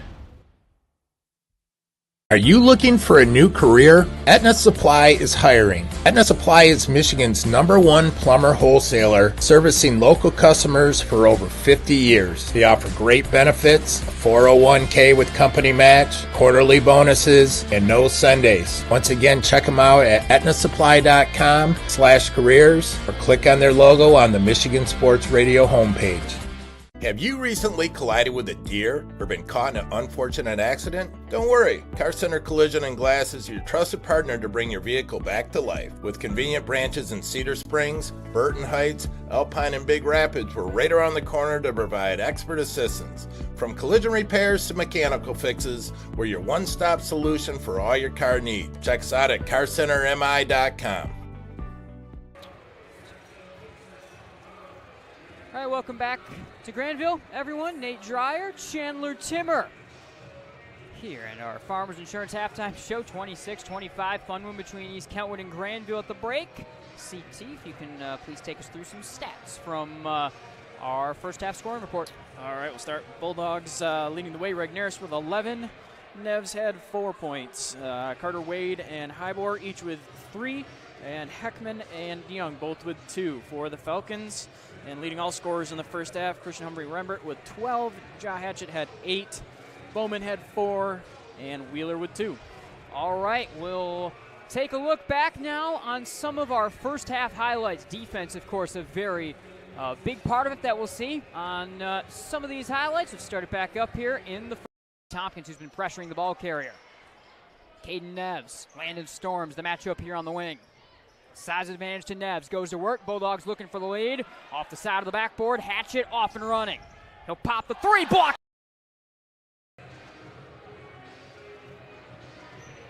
There's one heck of a first half for Christian Humphrey Rembert. For certain, saw it on that block, and he kept going.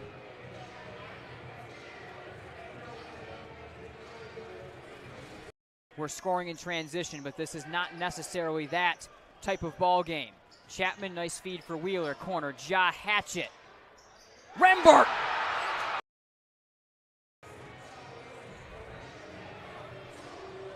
Grandville had some answers defensively as well. Jackson DeYoung with a really, really crafty play on the defensive end of the floor in the middle part of the second quarter.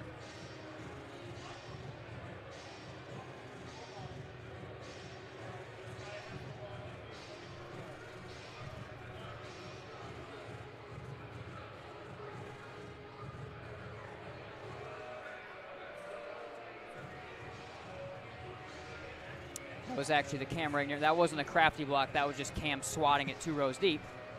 Corbin Heckman with one of the toughest finishes of the half. Put up, led to some second chance opportunities. Carter Wade locked up by Hatchett. Here's Regneris. He draws the Wheeler defense. Nice find, and one. Corbin Heckman.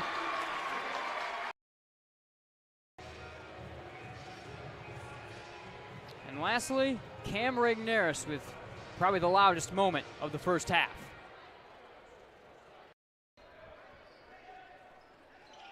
Hybor, Heckman, Regnerus. He'll try it for the lead. Cam Regnerus. Bulldogs back on top.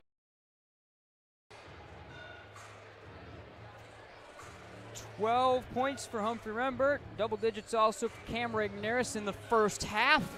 And just a 1-point game in this one. Don't go anywhere. We'll be right back on your... Looking for a great place to buy a used truck or car? Check out Extreme Truck and Auto Center, located at 1098 O'Malley Drive in Coopersville. They have a huge selection of trucks, cars, vans, and SUVs. Stop by their lot or give them a call at 616-384-3777. You can check out their inventory at xtacenter.com.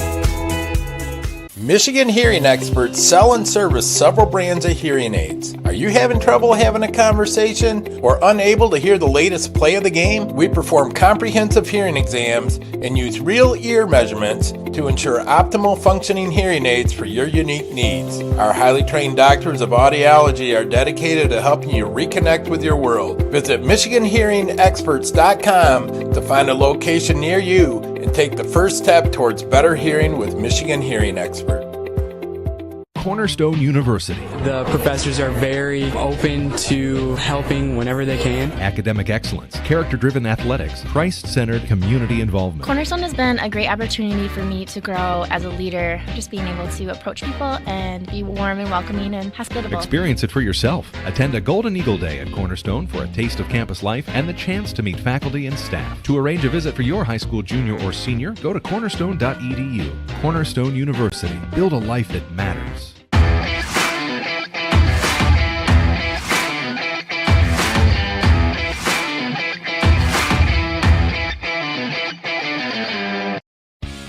The Grand Rapids Sports Hall of Fame celebrates the city's rich sports history by honoring prominent West Michigan athletes and those who have contributed greatly to sports on a local, state, or national level.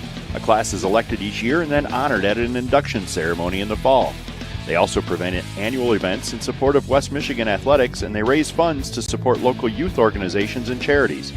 Follow them on Facebook or check out the pictures and biographies of all 181 inductees at grshof.com. We are Centennial Securities, an independent firm with a team of committed professionals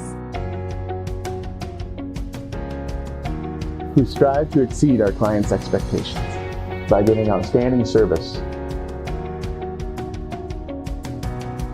We're proud to be part of our community where we live and work.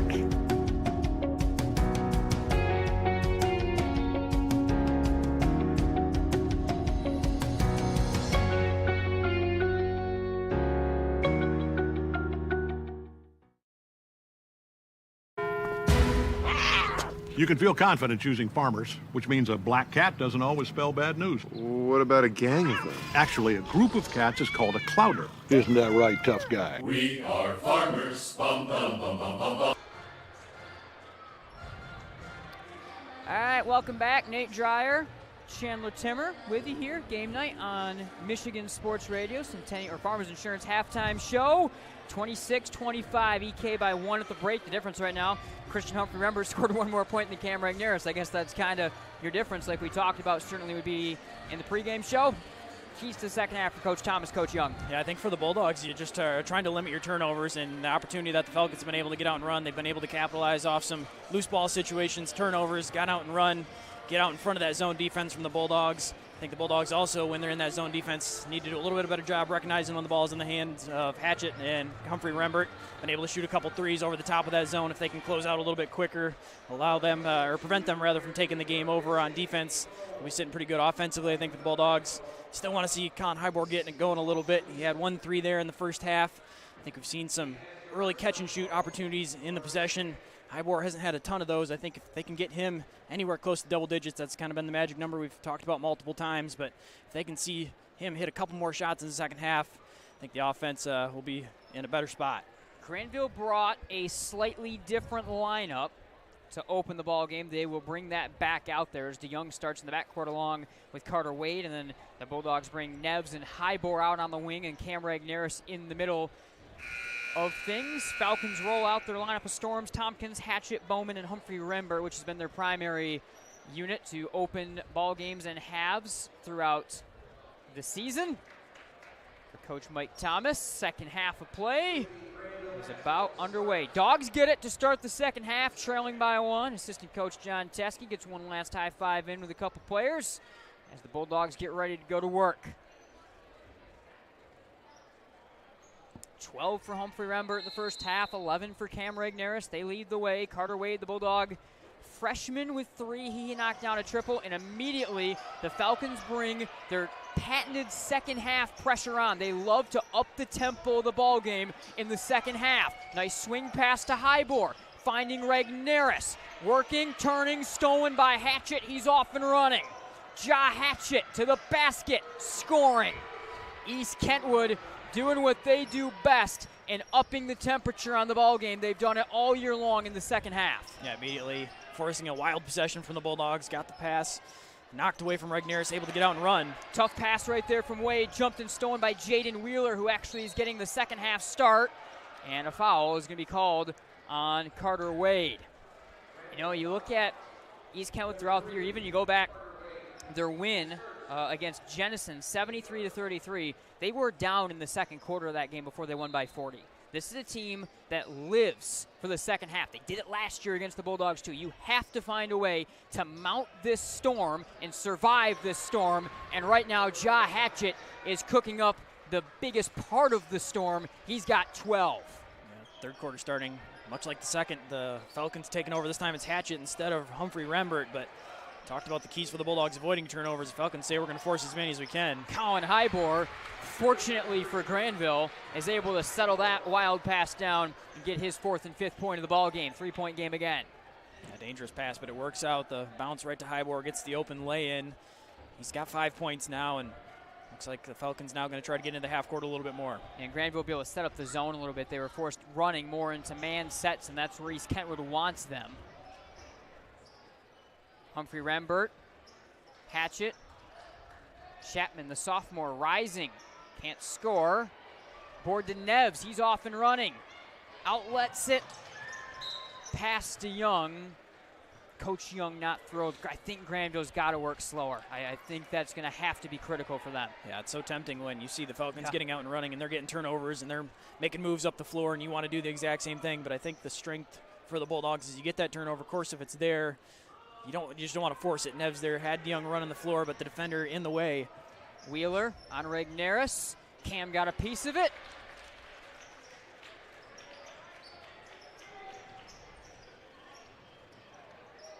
Regneris. Corner and a travel. One too many steps trying to stop up as he got crossed up on the pass to the corner. And again, the same thing can be said. Offense working a little too quickly for Grandville. Yeah, just speeds you up entirely, even though the pressure doesn't get the turnover right away. Once Regneris has got the ball in the lane, sees it, has the right idea and trying to get to the corner, and DeYoung, who actually, he did hit the 3 there, just if he'd been able to dump it that 1 second earlier, not taking that extra step. Humphrey Rembert reaching off the mark. Hybor. Jumping past DeYoung. Chapman pushes for Tompkins. What a finish from Tompkins, reaching around Wade and scoring. Tompkins' first points of the game. Breakaway there and a tremendous first layup there on the left side. Had to go all the way up and around. Bulldogs some issue with the pressure. Tompkins, no look. Wheeler will stay with the Falcons. Cam swatted the backboard there with that ball arriving. It nearly could have been a goaltend. Falcons will keep it here, though. Another moment where the Bulldogs got to just try to survive this run right now from the Falcons. They've got multiple turnovers. They're continuing to blitz you on the offensive end. Miscommunication. Regneris runs to it. Cam to the rack.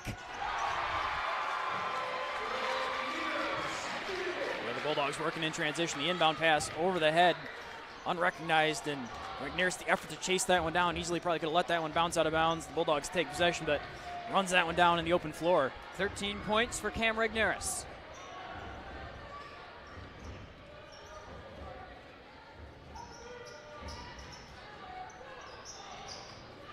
Chapman cut off by Regneris. Corner, Humphrey Rembert over top of Caden Neves. Tough one from CHR. And the Corner this time, Humphrey Rembert getting that one up over top. Neves there on the closeout, just a little bit too late. Carter Wade, some difficulties, able to get it over the timeline. DeYoung driving, can't get the reaching finish. Tompkins to the basket, swatted by Regnerus. Chapman the follow. Falcons are running it up and down right now. And once Regnerus elevates and blocks that shot initially, the lane wide open, easy rebound and putback. And Chapman's fouled by DeYoung. Grandville, all sorts of fits with this full court blitz from the Falcons. And we'll see, there's the timeout. I kind of was wondering, Coach Young going to try to settle things down.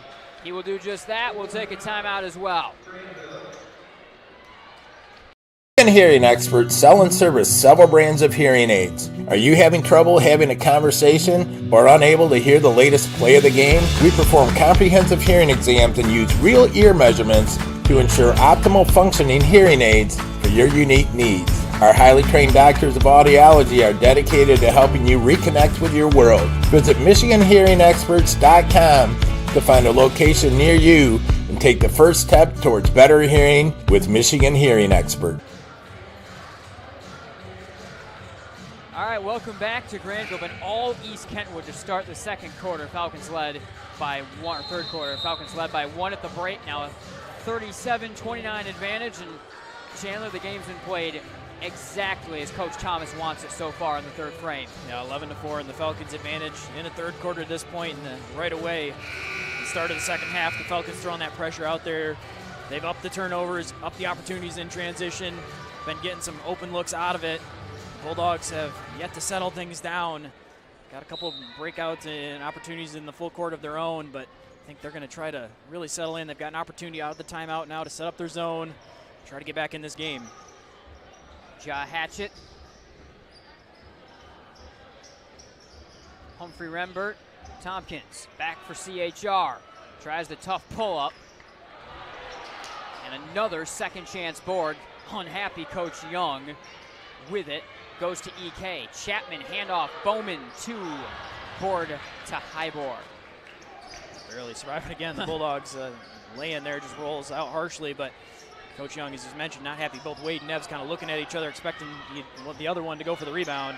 Tompkins jumps the passing lane. It will stay with Grandville. I mean, again, though, it's the same look. It's kind of right as you get to the logo. They're just jumping Carter Wade with pressure, and the freshman's been forced to have to make a play. I mean, talk about having to grow up real quick, going up against Ja Hatchett and company as they're jumping you the second you're touching the basketball.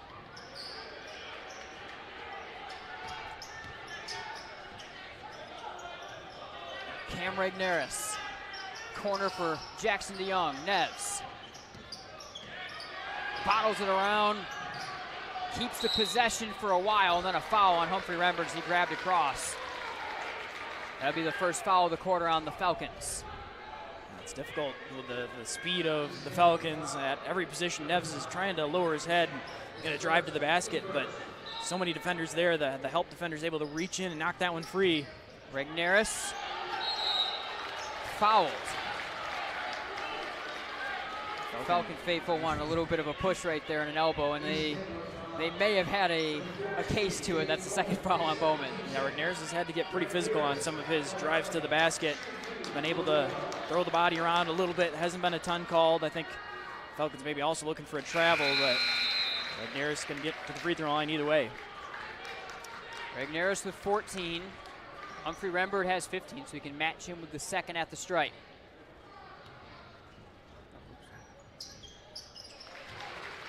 Regnerus able to strike them both down at the stripe, and he has 15. And again, despite how poorly it's gone the quarter, it's only 4 again for Grandville. That's the one thing about the general pace of the game. It has not yet gotten out of control for Grandville, but it's always a dangerous situation to be in when the Falcons start running the way that they can with all their talent and athleticism. Here's Ja Hatchett. Chapman, the sophomore. Chapman turning. Board. will be settled down by Humphrey Rembert. Another second chance coming for the Falcons. CHR driving, getting a second chance and going to the line. Off the NBA step to the basket. Yeah, the Bulldogs now looking for the travel on the other end. I guess saying that one maybe equals out for the Regniers move on the other end, but Rembert able to use that step to go right around Regnier, something you don't see guys really be able to do. First foul on Heckman. Humphrey Rembert gets the rattle. After all the struggles that the girls' teams each had at the line, we've definitely not seen that as much in the second half. All the missed free throws there and used up none of the total amount I guess we're going to see on the evening. Humphrey Rembert now with 17. The lead stretches to 39-31. Dogs able to use the two-guard backcourt to find it over the timeline. Wild pass, and somehow DeYoung able to roll it. Corner, Heckman, three. Off the mark.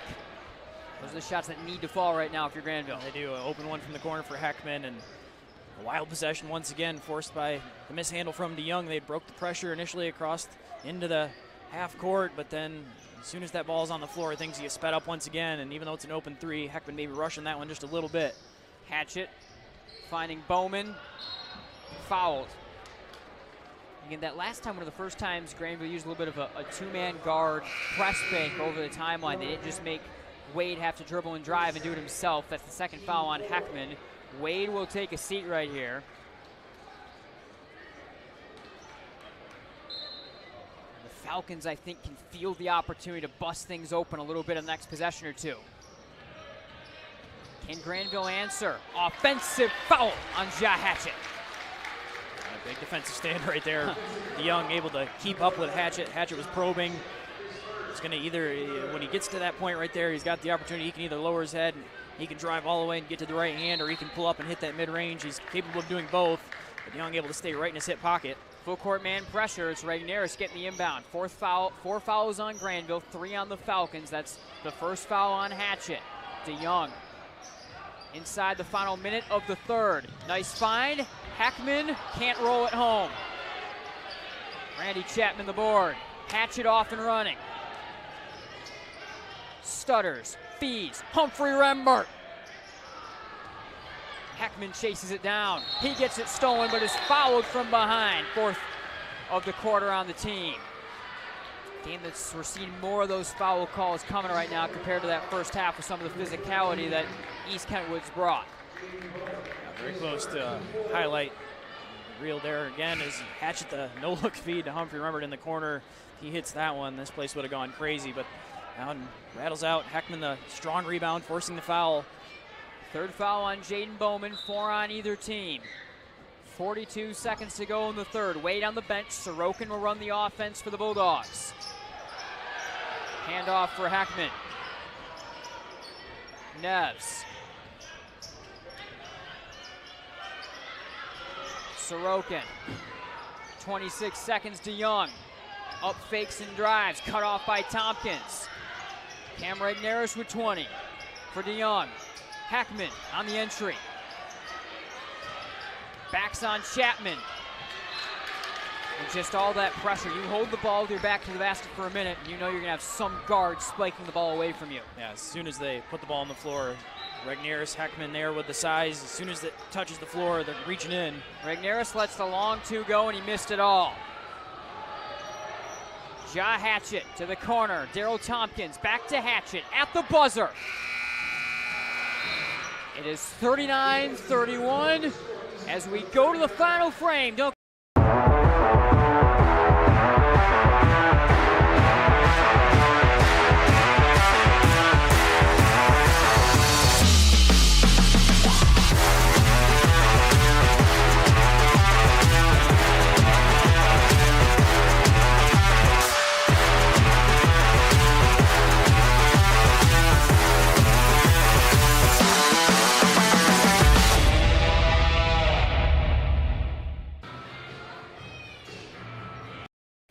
The 76 Diner and Truck Stop would like to invite you and your families to come and check out their diner. With locations in both Byron Center and Coopersville, they're a great place to stop before or after the game. They have a wide variety of menu choices to feed all the kids. They serve breakfast hot all day, and they're able to accommodate all of your large group needs. Their full menu is available for takeout orders, and they have online ordering at 76truckstopdiner.com.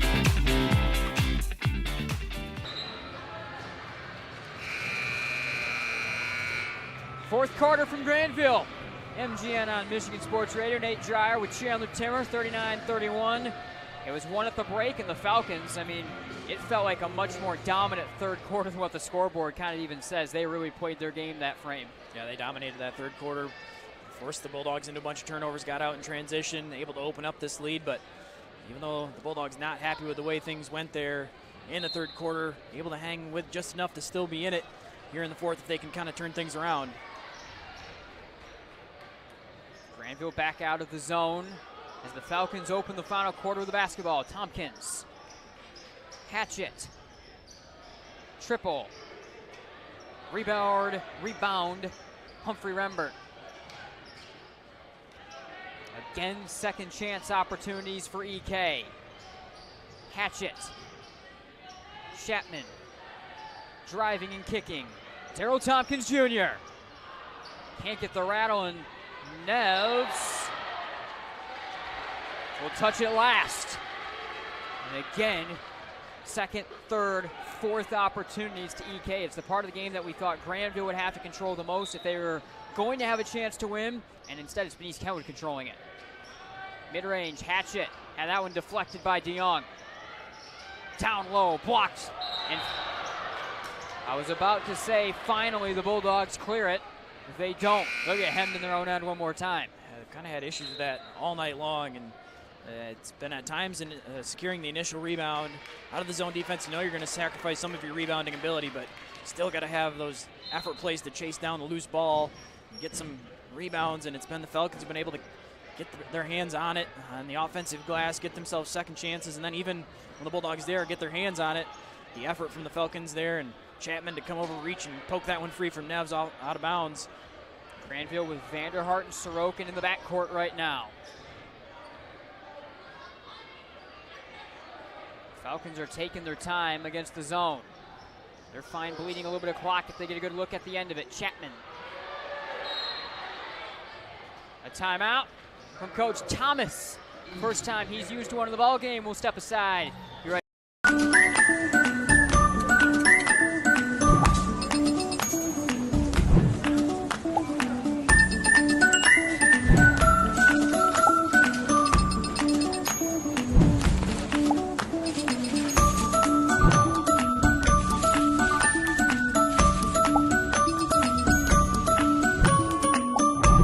What would you do with some extra time?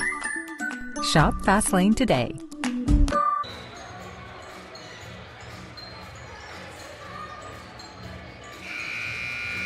Nate Dreyer, Chandler Timmer, Vanderslice Gymnasium, 6:47 to go, 8-point lead for the Falcons right now. CT. Coach Thomas takes a timeout in what's been an elongated possession to begin the fourth quarter for East Kentwood. Now, the good news for the Bulldogs have gone over a minute here without allowing any points, but the Falcons have had the basketball on this end of the floor pretty much the entire time. Hatchet backing it out. Bulldogs bring some pressure. Carter Wade, part of the unit now for the Bulldogs. Feels a little bit like a Coach Stiegel offensive drive. East Kentwood trying to protect the lead right now and trying to run the clock down early, and they've done just that. A whistle, and they'll get Carter Wade.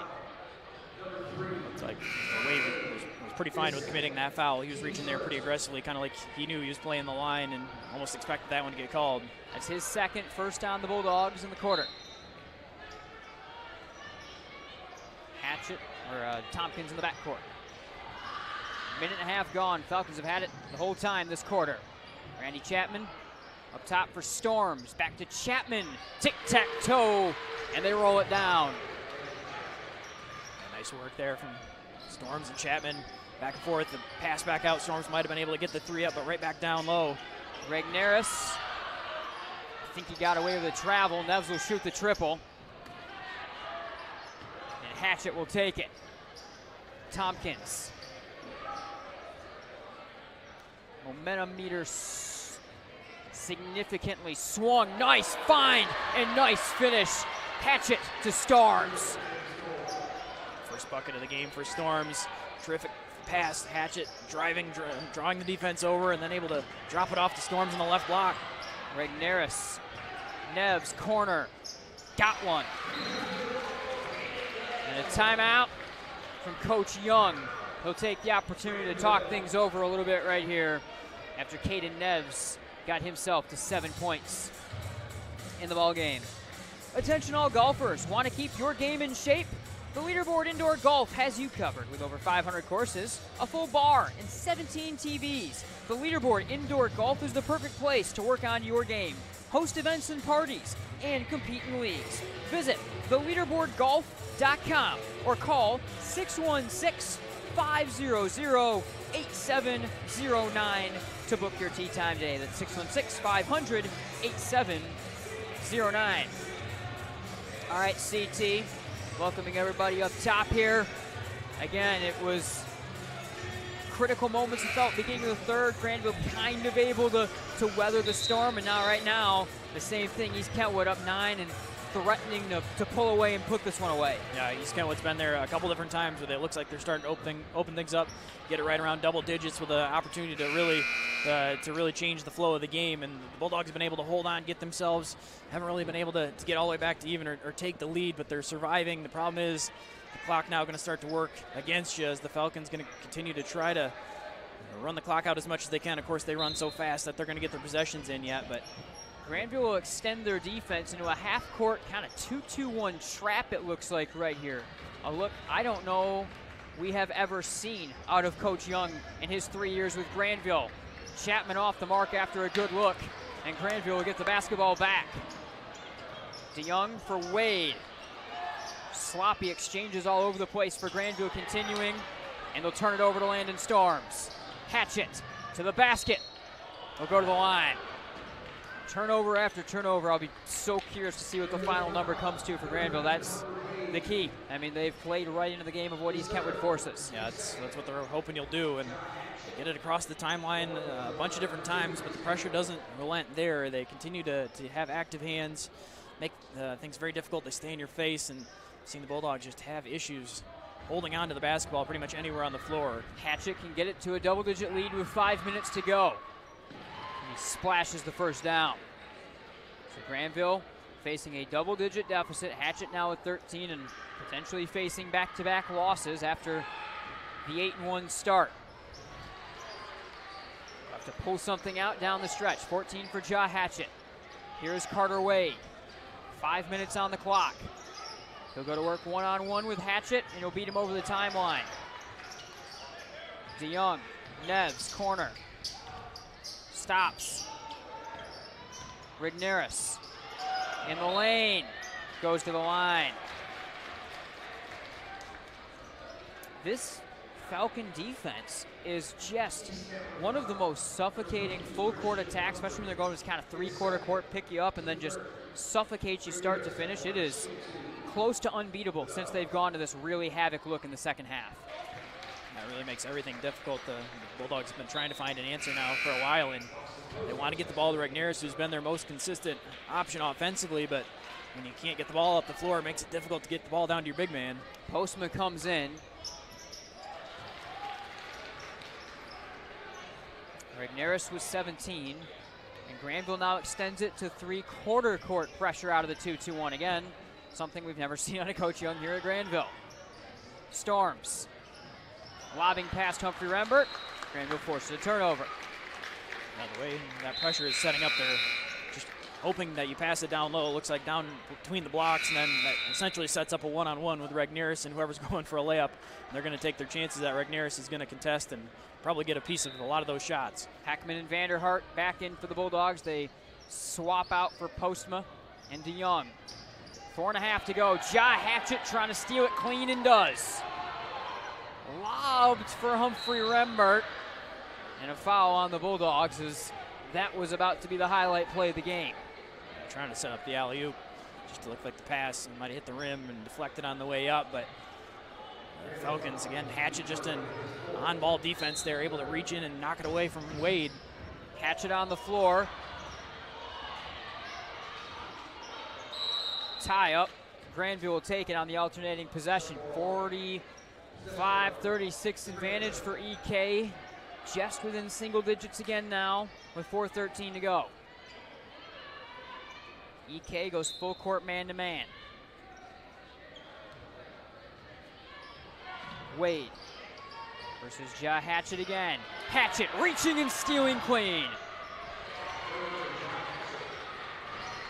They've been really letting Wade try to handle that one-on-one against Hatchett, but Hatchett just a very crafty defender, able to stay in front, poke that one free. Regneris trying to do it himself. Leaning mid-range. Tompkins the board. 11-point lead for EK. 3:44 to go. They'll slow it down this possession. Chapman fouled. That will be foul 4 on the Bulldogs in the quarter. And the foul is on Heckman, his 3rd. By the way, Wade also working with 4 right now against. Missed that on that last exchange. Postma DeYoung back in for Grandville.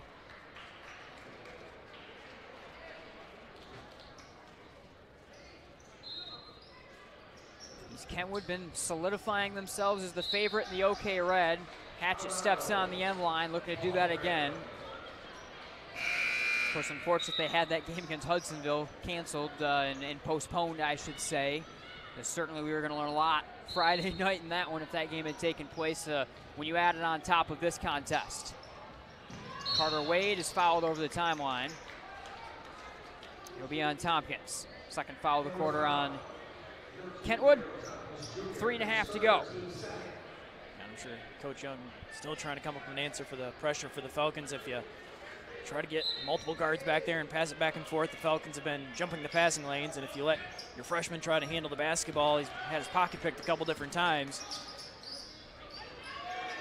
Regneris for Neves. Triple try. Got it. Couple threes in the quarter for Caden Neves. Doing what he can to help keep pace. Shooting from Neves is going to allow the Bulldogs to stay in it now for a little while longer. That shot clawing him back closer. Dogs trapping, 3-quarter court, 2-2-1. Storms over for Hatchett. EK content to run the clock down. Hatchett. Trap comes. Tompkins. Splitting by Neves, corner for Chapman. 2:44 to go. Storms, corner, Tompkins. Terrific possession from the Falcons, and they force a foul with 2:37. They were willing to take the game all the way down against the trap right there, and they're so good at passing and dribbling out of trouble, they can beat the trap. And they've got 5 guys on the floor that can handle the basketball, all pretty good free throw shooters as well, so 2.5 minutes to go. They're more than willing to make this a free throw shooting competition and trust their ability to not turn the basketball over in these extended possessions. Learning a lot about how good this East Kentwood team is. First one misses for Tompkins, but boy, I mean, they showed first half. They led the game in more of a grinding type ball game. Second half turned into a track meet. They ran away and now are working on running away. And now down the stretch, they're willing to close things out with a little bit more of a slow it down, grind it out approach. Timeout called by Coach Thomas. We'll take one as well. I'll be right back here from Grandville. Falcons lead it by 9.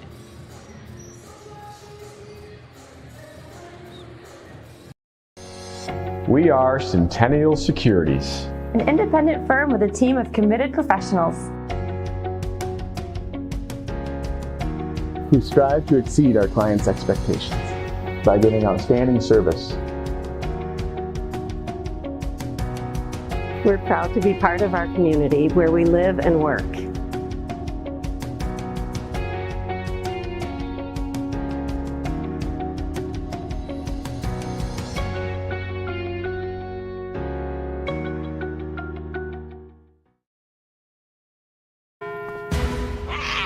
You can feel confident choosing Farmers, which means a black cat doesn't always spell bad news. What about a gang of them? Actually, a group of cats is called a clouder. Isn't that right, tough guy? We are farmers. Bum, bum, bum, bum, bum, bum.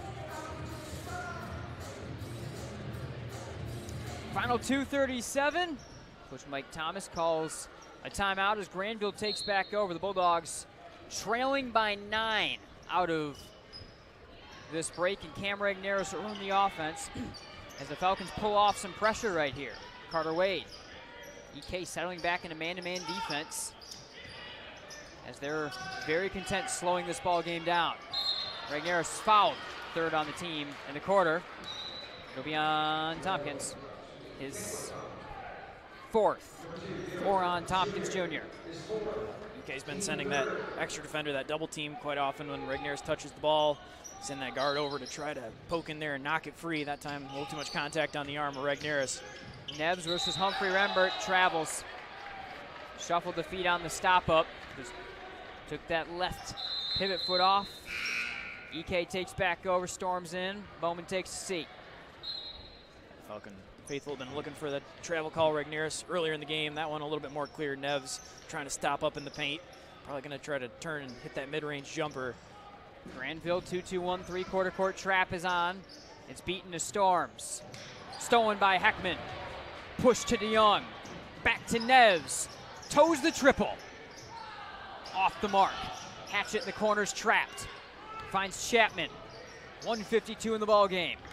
That was a big opportunity for Neves and the Bulldogs. He was able to hit that one to really kind of extend the ball game to some extent. 1:43 to go. Grandville trapping again. All alone, Randy Chapman.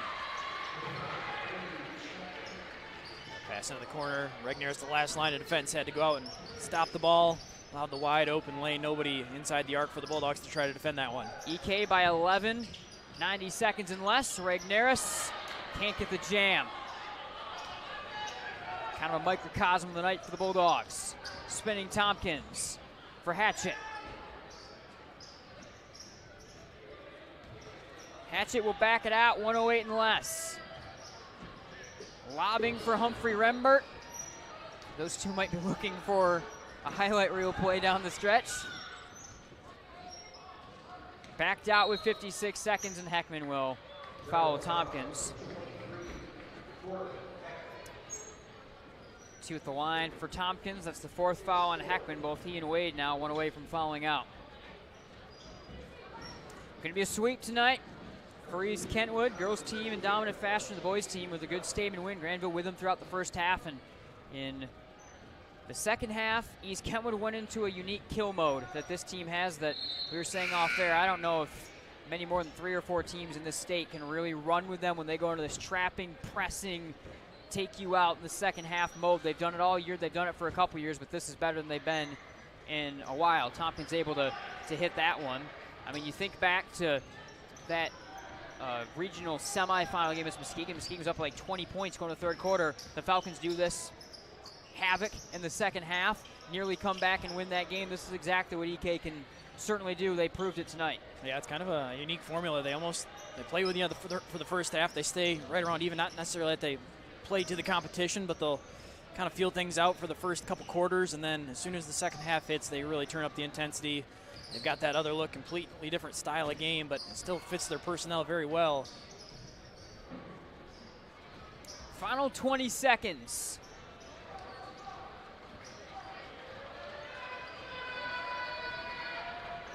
Falcons going to be able to dribble this one out.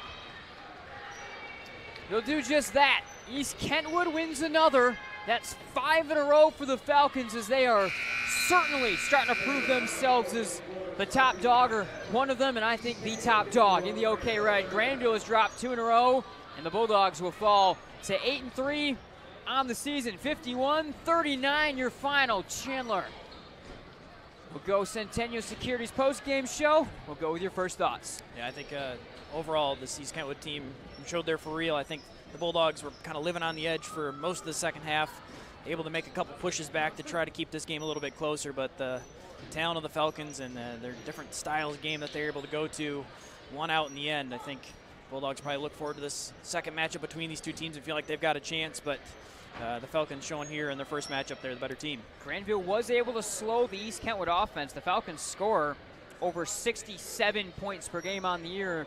They win it with 51 tonight, but they were able to lock up Grandville's offense entirely, force turnover after turnover, and EK goes to 6-2 on the season. We're going to step aside, be right back with a lot more to get to. The 10 winners of the Nobel Peace Prize or the last 5 Miss Americas. The point is the applause dies and the achievements are forgotten. But can you name 3 friends who helped you through tough times or teachers who encouraged you in school? We remember those who make a difference in our lives. I'm Randy Hansen, president of Centennial Securities. What matters to us are the personal relationships we have with our clients, helping them build a secure financial future. As a Centennial Securities customer, you know what I mean. If you're not, isn't it about time? Member SIPC and FINRA.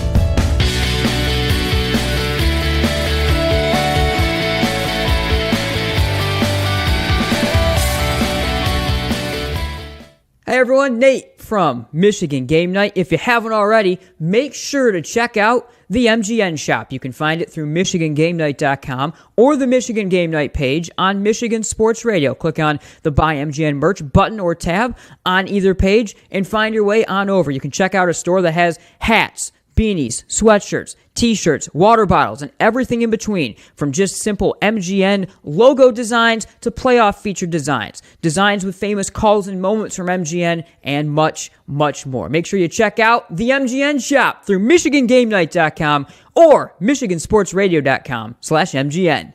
Can you identify your number one personal trait? The thing that you do better than most others? If not, this may be a good time to think this through. If you're really good at writing, then why use the phone? If you're great on the phone, why use email? If you have exceptional human relation skills, why sit back and let others lead? I'm Randy Hansen, president of Centennial Securities Company. Playing to our strengths is something we do very well at Centennial. And if you're already a customer, you know what I mean. If not, isn't it about time? Member SIPC and FINRA.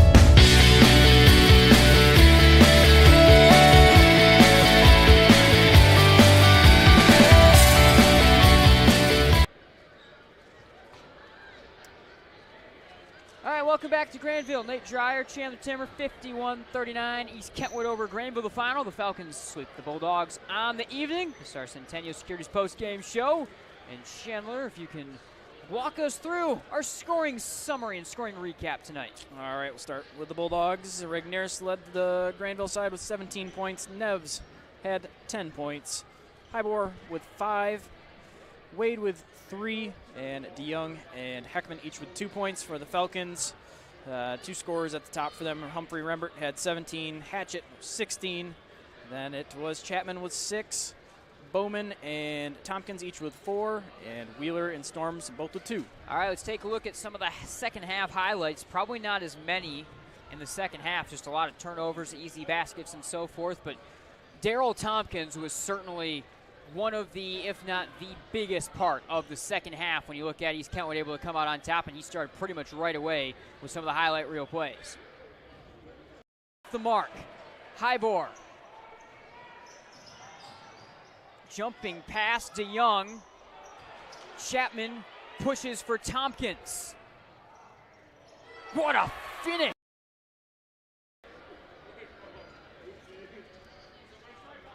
Grandville was able to find a little bit back offensively as well.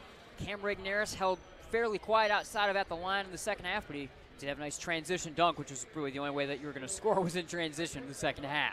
Got to try to survive this run right now from the Falcons. They've got multiple turnovers. They're continuing to blitz you on the offensive end. Miscommunication, Regnerus runs to it. Cam to the rack.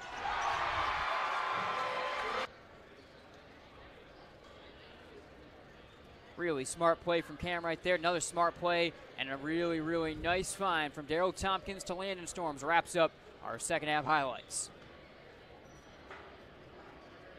It will take it. Tompkins. Momentum meter significantly swung. Nice find and nice finish. Hatchet to. All right, let's wrap up our Centennial Securities postgame show with some awards. And we'll start with our Farmers Insurance play of the game. We go to Christian Humphrey Rembert, who rattled the rim and rattled the gym early in this one. Scored so well against West Otto in some of their last couple of games, Jenison, when they were scoring in transition, but this is not necessarily that type of ball game. Chapman, nice feed for Wheeler, corner, Ja Hatchett. Rembert!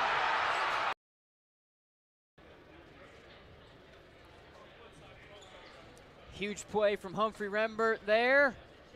Let's finish up awards up here. Centennial Securities, winning game plan. Coach Thomas did it again. Like you said, they kind of are willing to feel you out, slow it down, not turn it into too much of a frenzy in the first half, but the second half hits, and immediately off the jump, they just start jumping every passing lane, pressuring every square inch of the floor. Turnovers were abound. Ja Hatchett was off and running, and the Falcons ran away with an 11-point victory or 12-point victory because of it. Yeah, it's kind of a formula that they've been going with now for a while, and it works.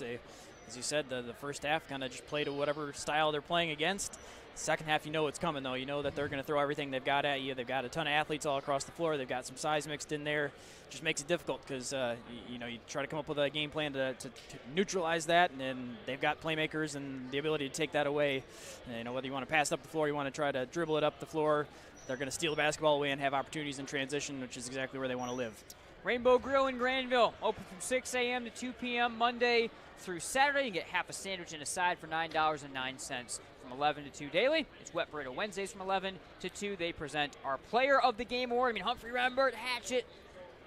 Really kind of almost a first and second half player of the game. But Ja Hatchett, one less point than Humphrey Rembert, but it was his play in the second half that really is what led to the pull-away. When Humphrey Rembert was at his best, Grandville stuck with him, and he was making the big plays to keep the game close that way. The second half, it was Hatchett taking off out of the pressure in the full-court game that helped EK pull away for good. Yeah, I think so. I think, Humphrey Rembert had some plays in the defensive end as well, but Hatchett, the couple that stick out in the second half, they're able to pick the pocket of the Bulldogs' guards a couple different times, turn that into points on his own when he was leading kind of at the point of the pressure there, able to really just cause some havoc on the ball handler just by himself. All right, that'll do it. A sweep of the evening and a successful trip to Grandville for the East Kentwood faithful certainly tonight. They take the girls' game big, and the EK boys keep rolling. They're fifth in a row with a win at Grandville this evening. For Chandler Timmer and everyone at Game Night on Michigan Sports Radio, I am Nate Dreyer signing off. We'll see you next time. We'll see you Friday night. Another doubleheader. Caledonia comes to Grandville with video coverage of both the boys and the girls contest. We're on the air at 5:30 with the first of them tipping off at 6. We'll see you then. Thanks for tuning in to Game Night on Michigan Sports Radio.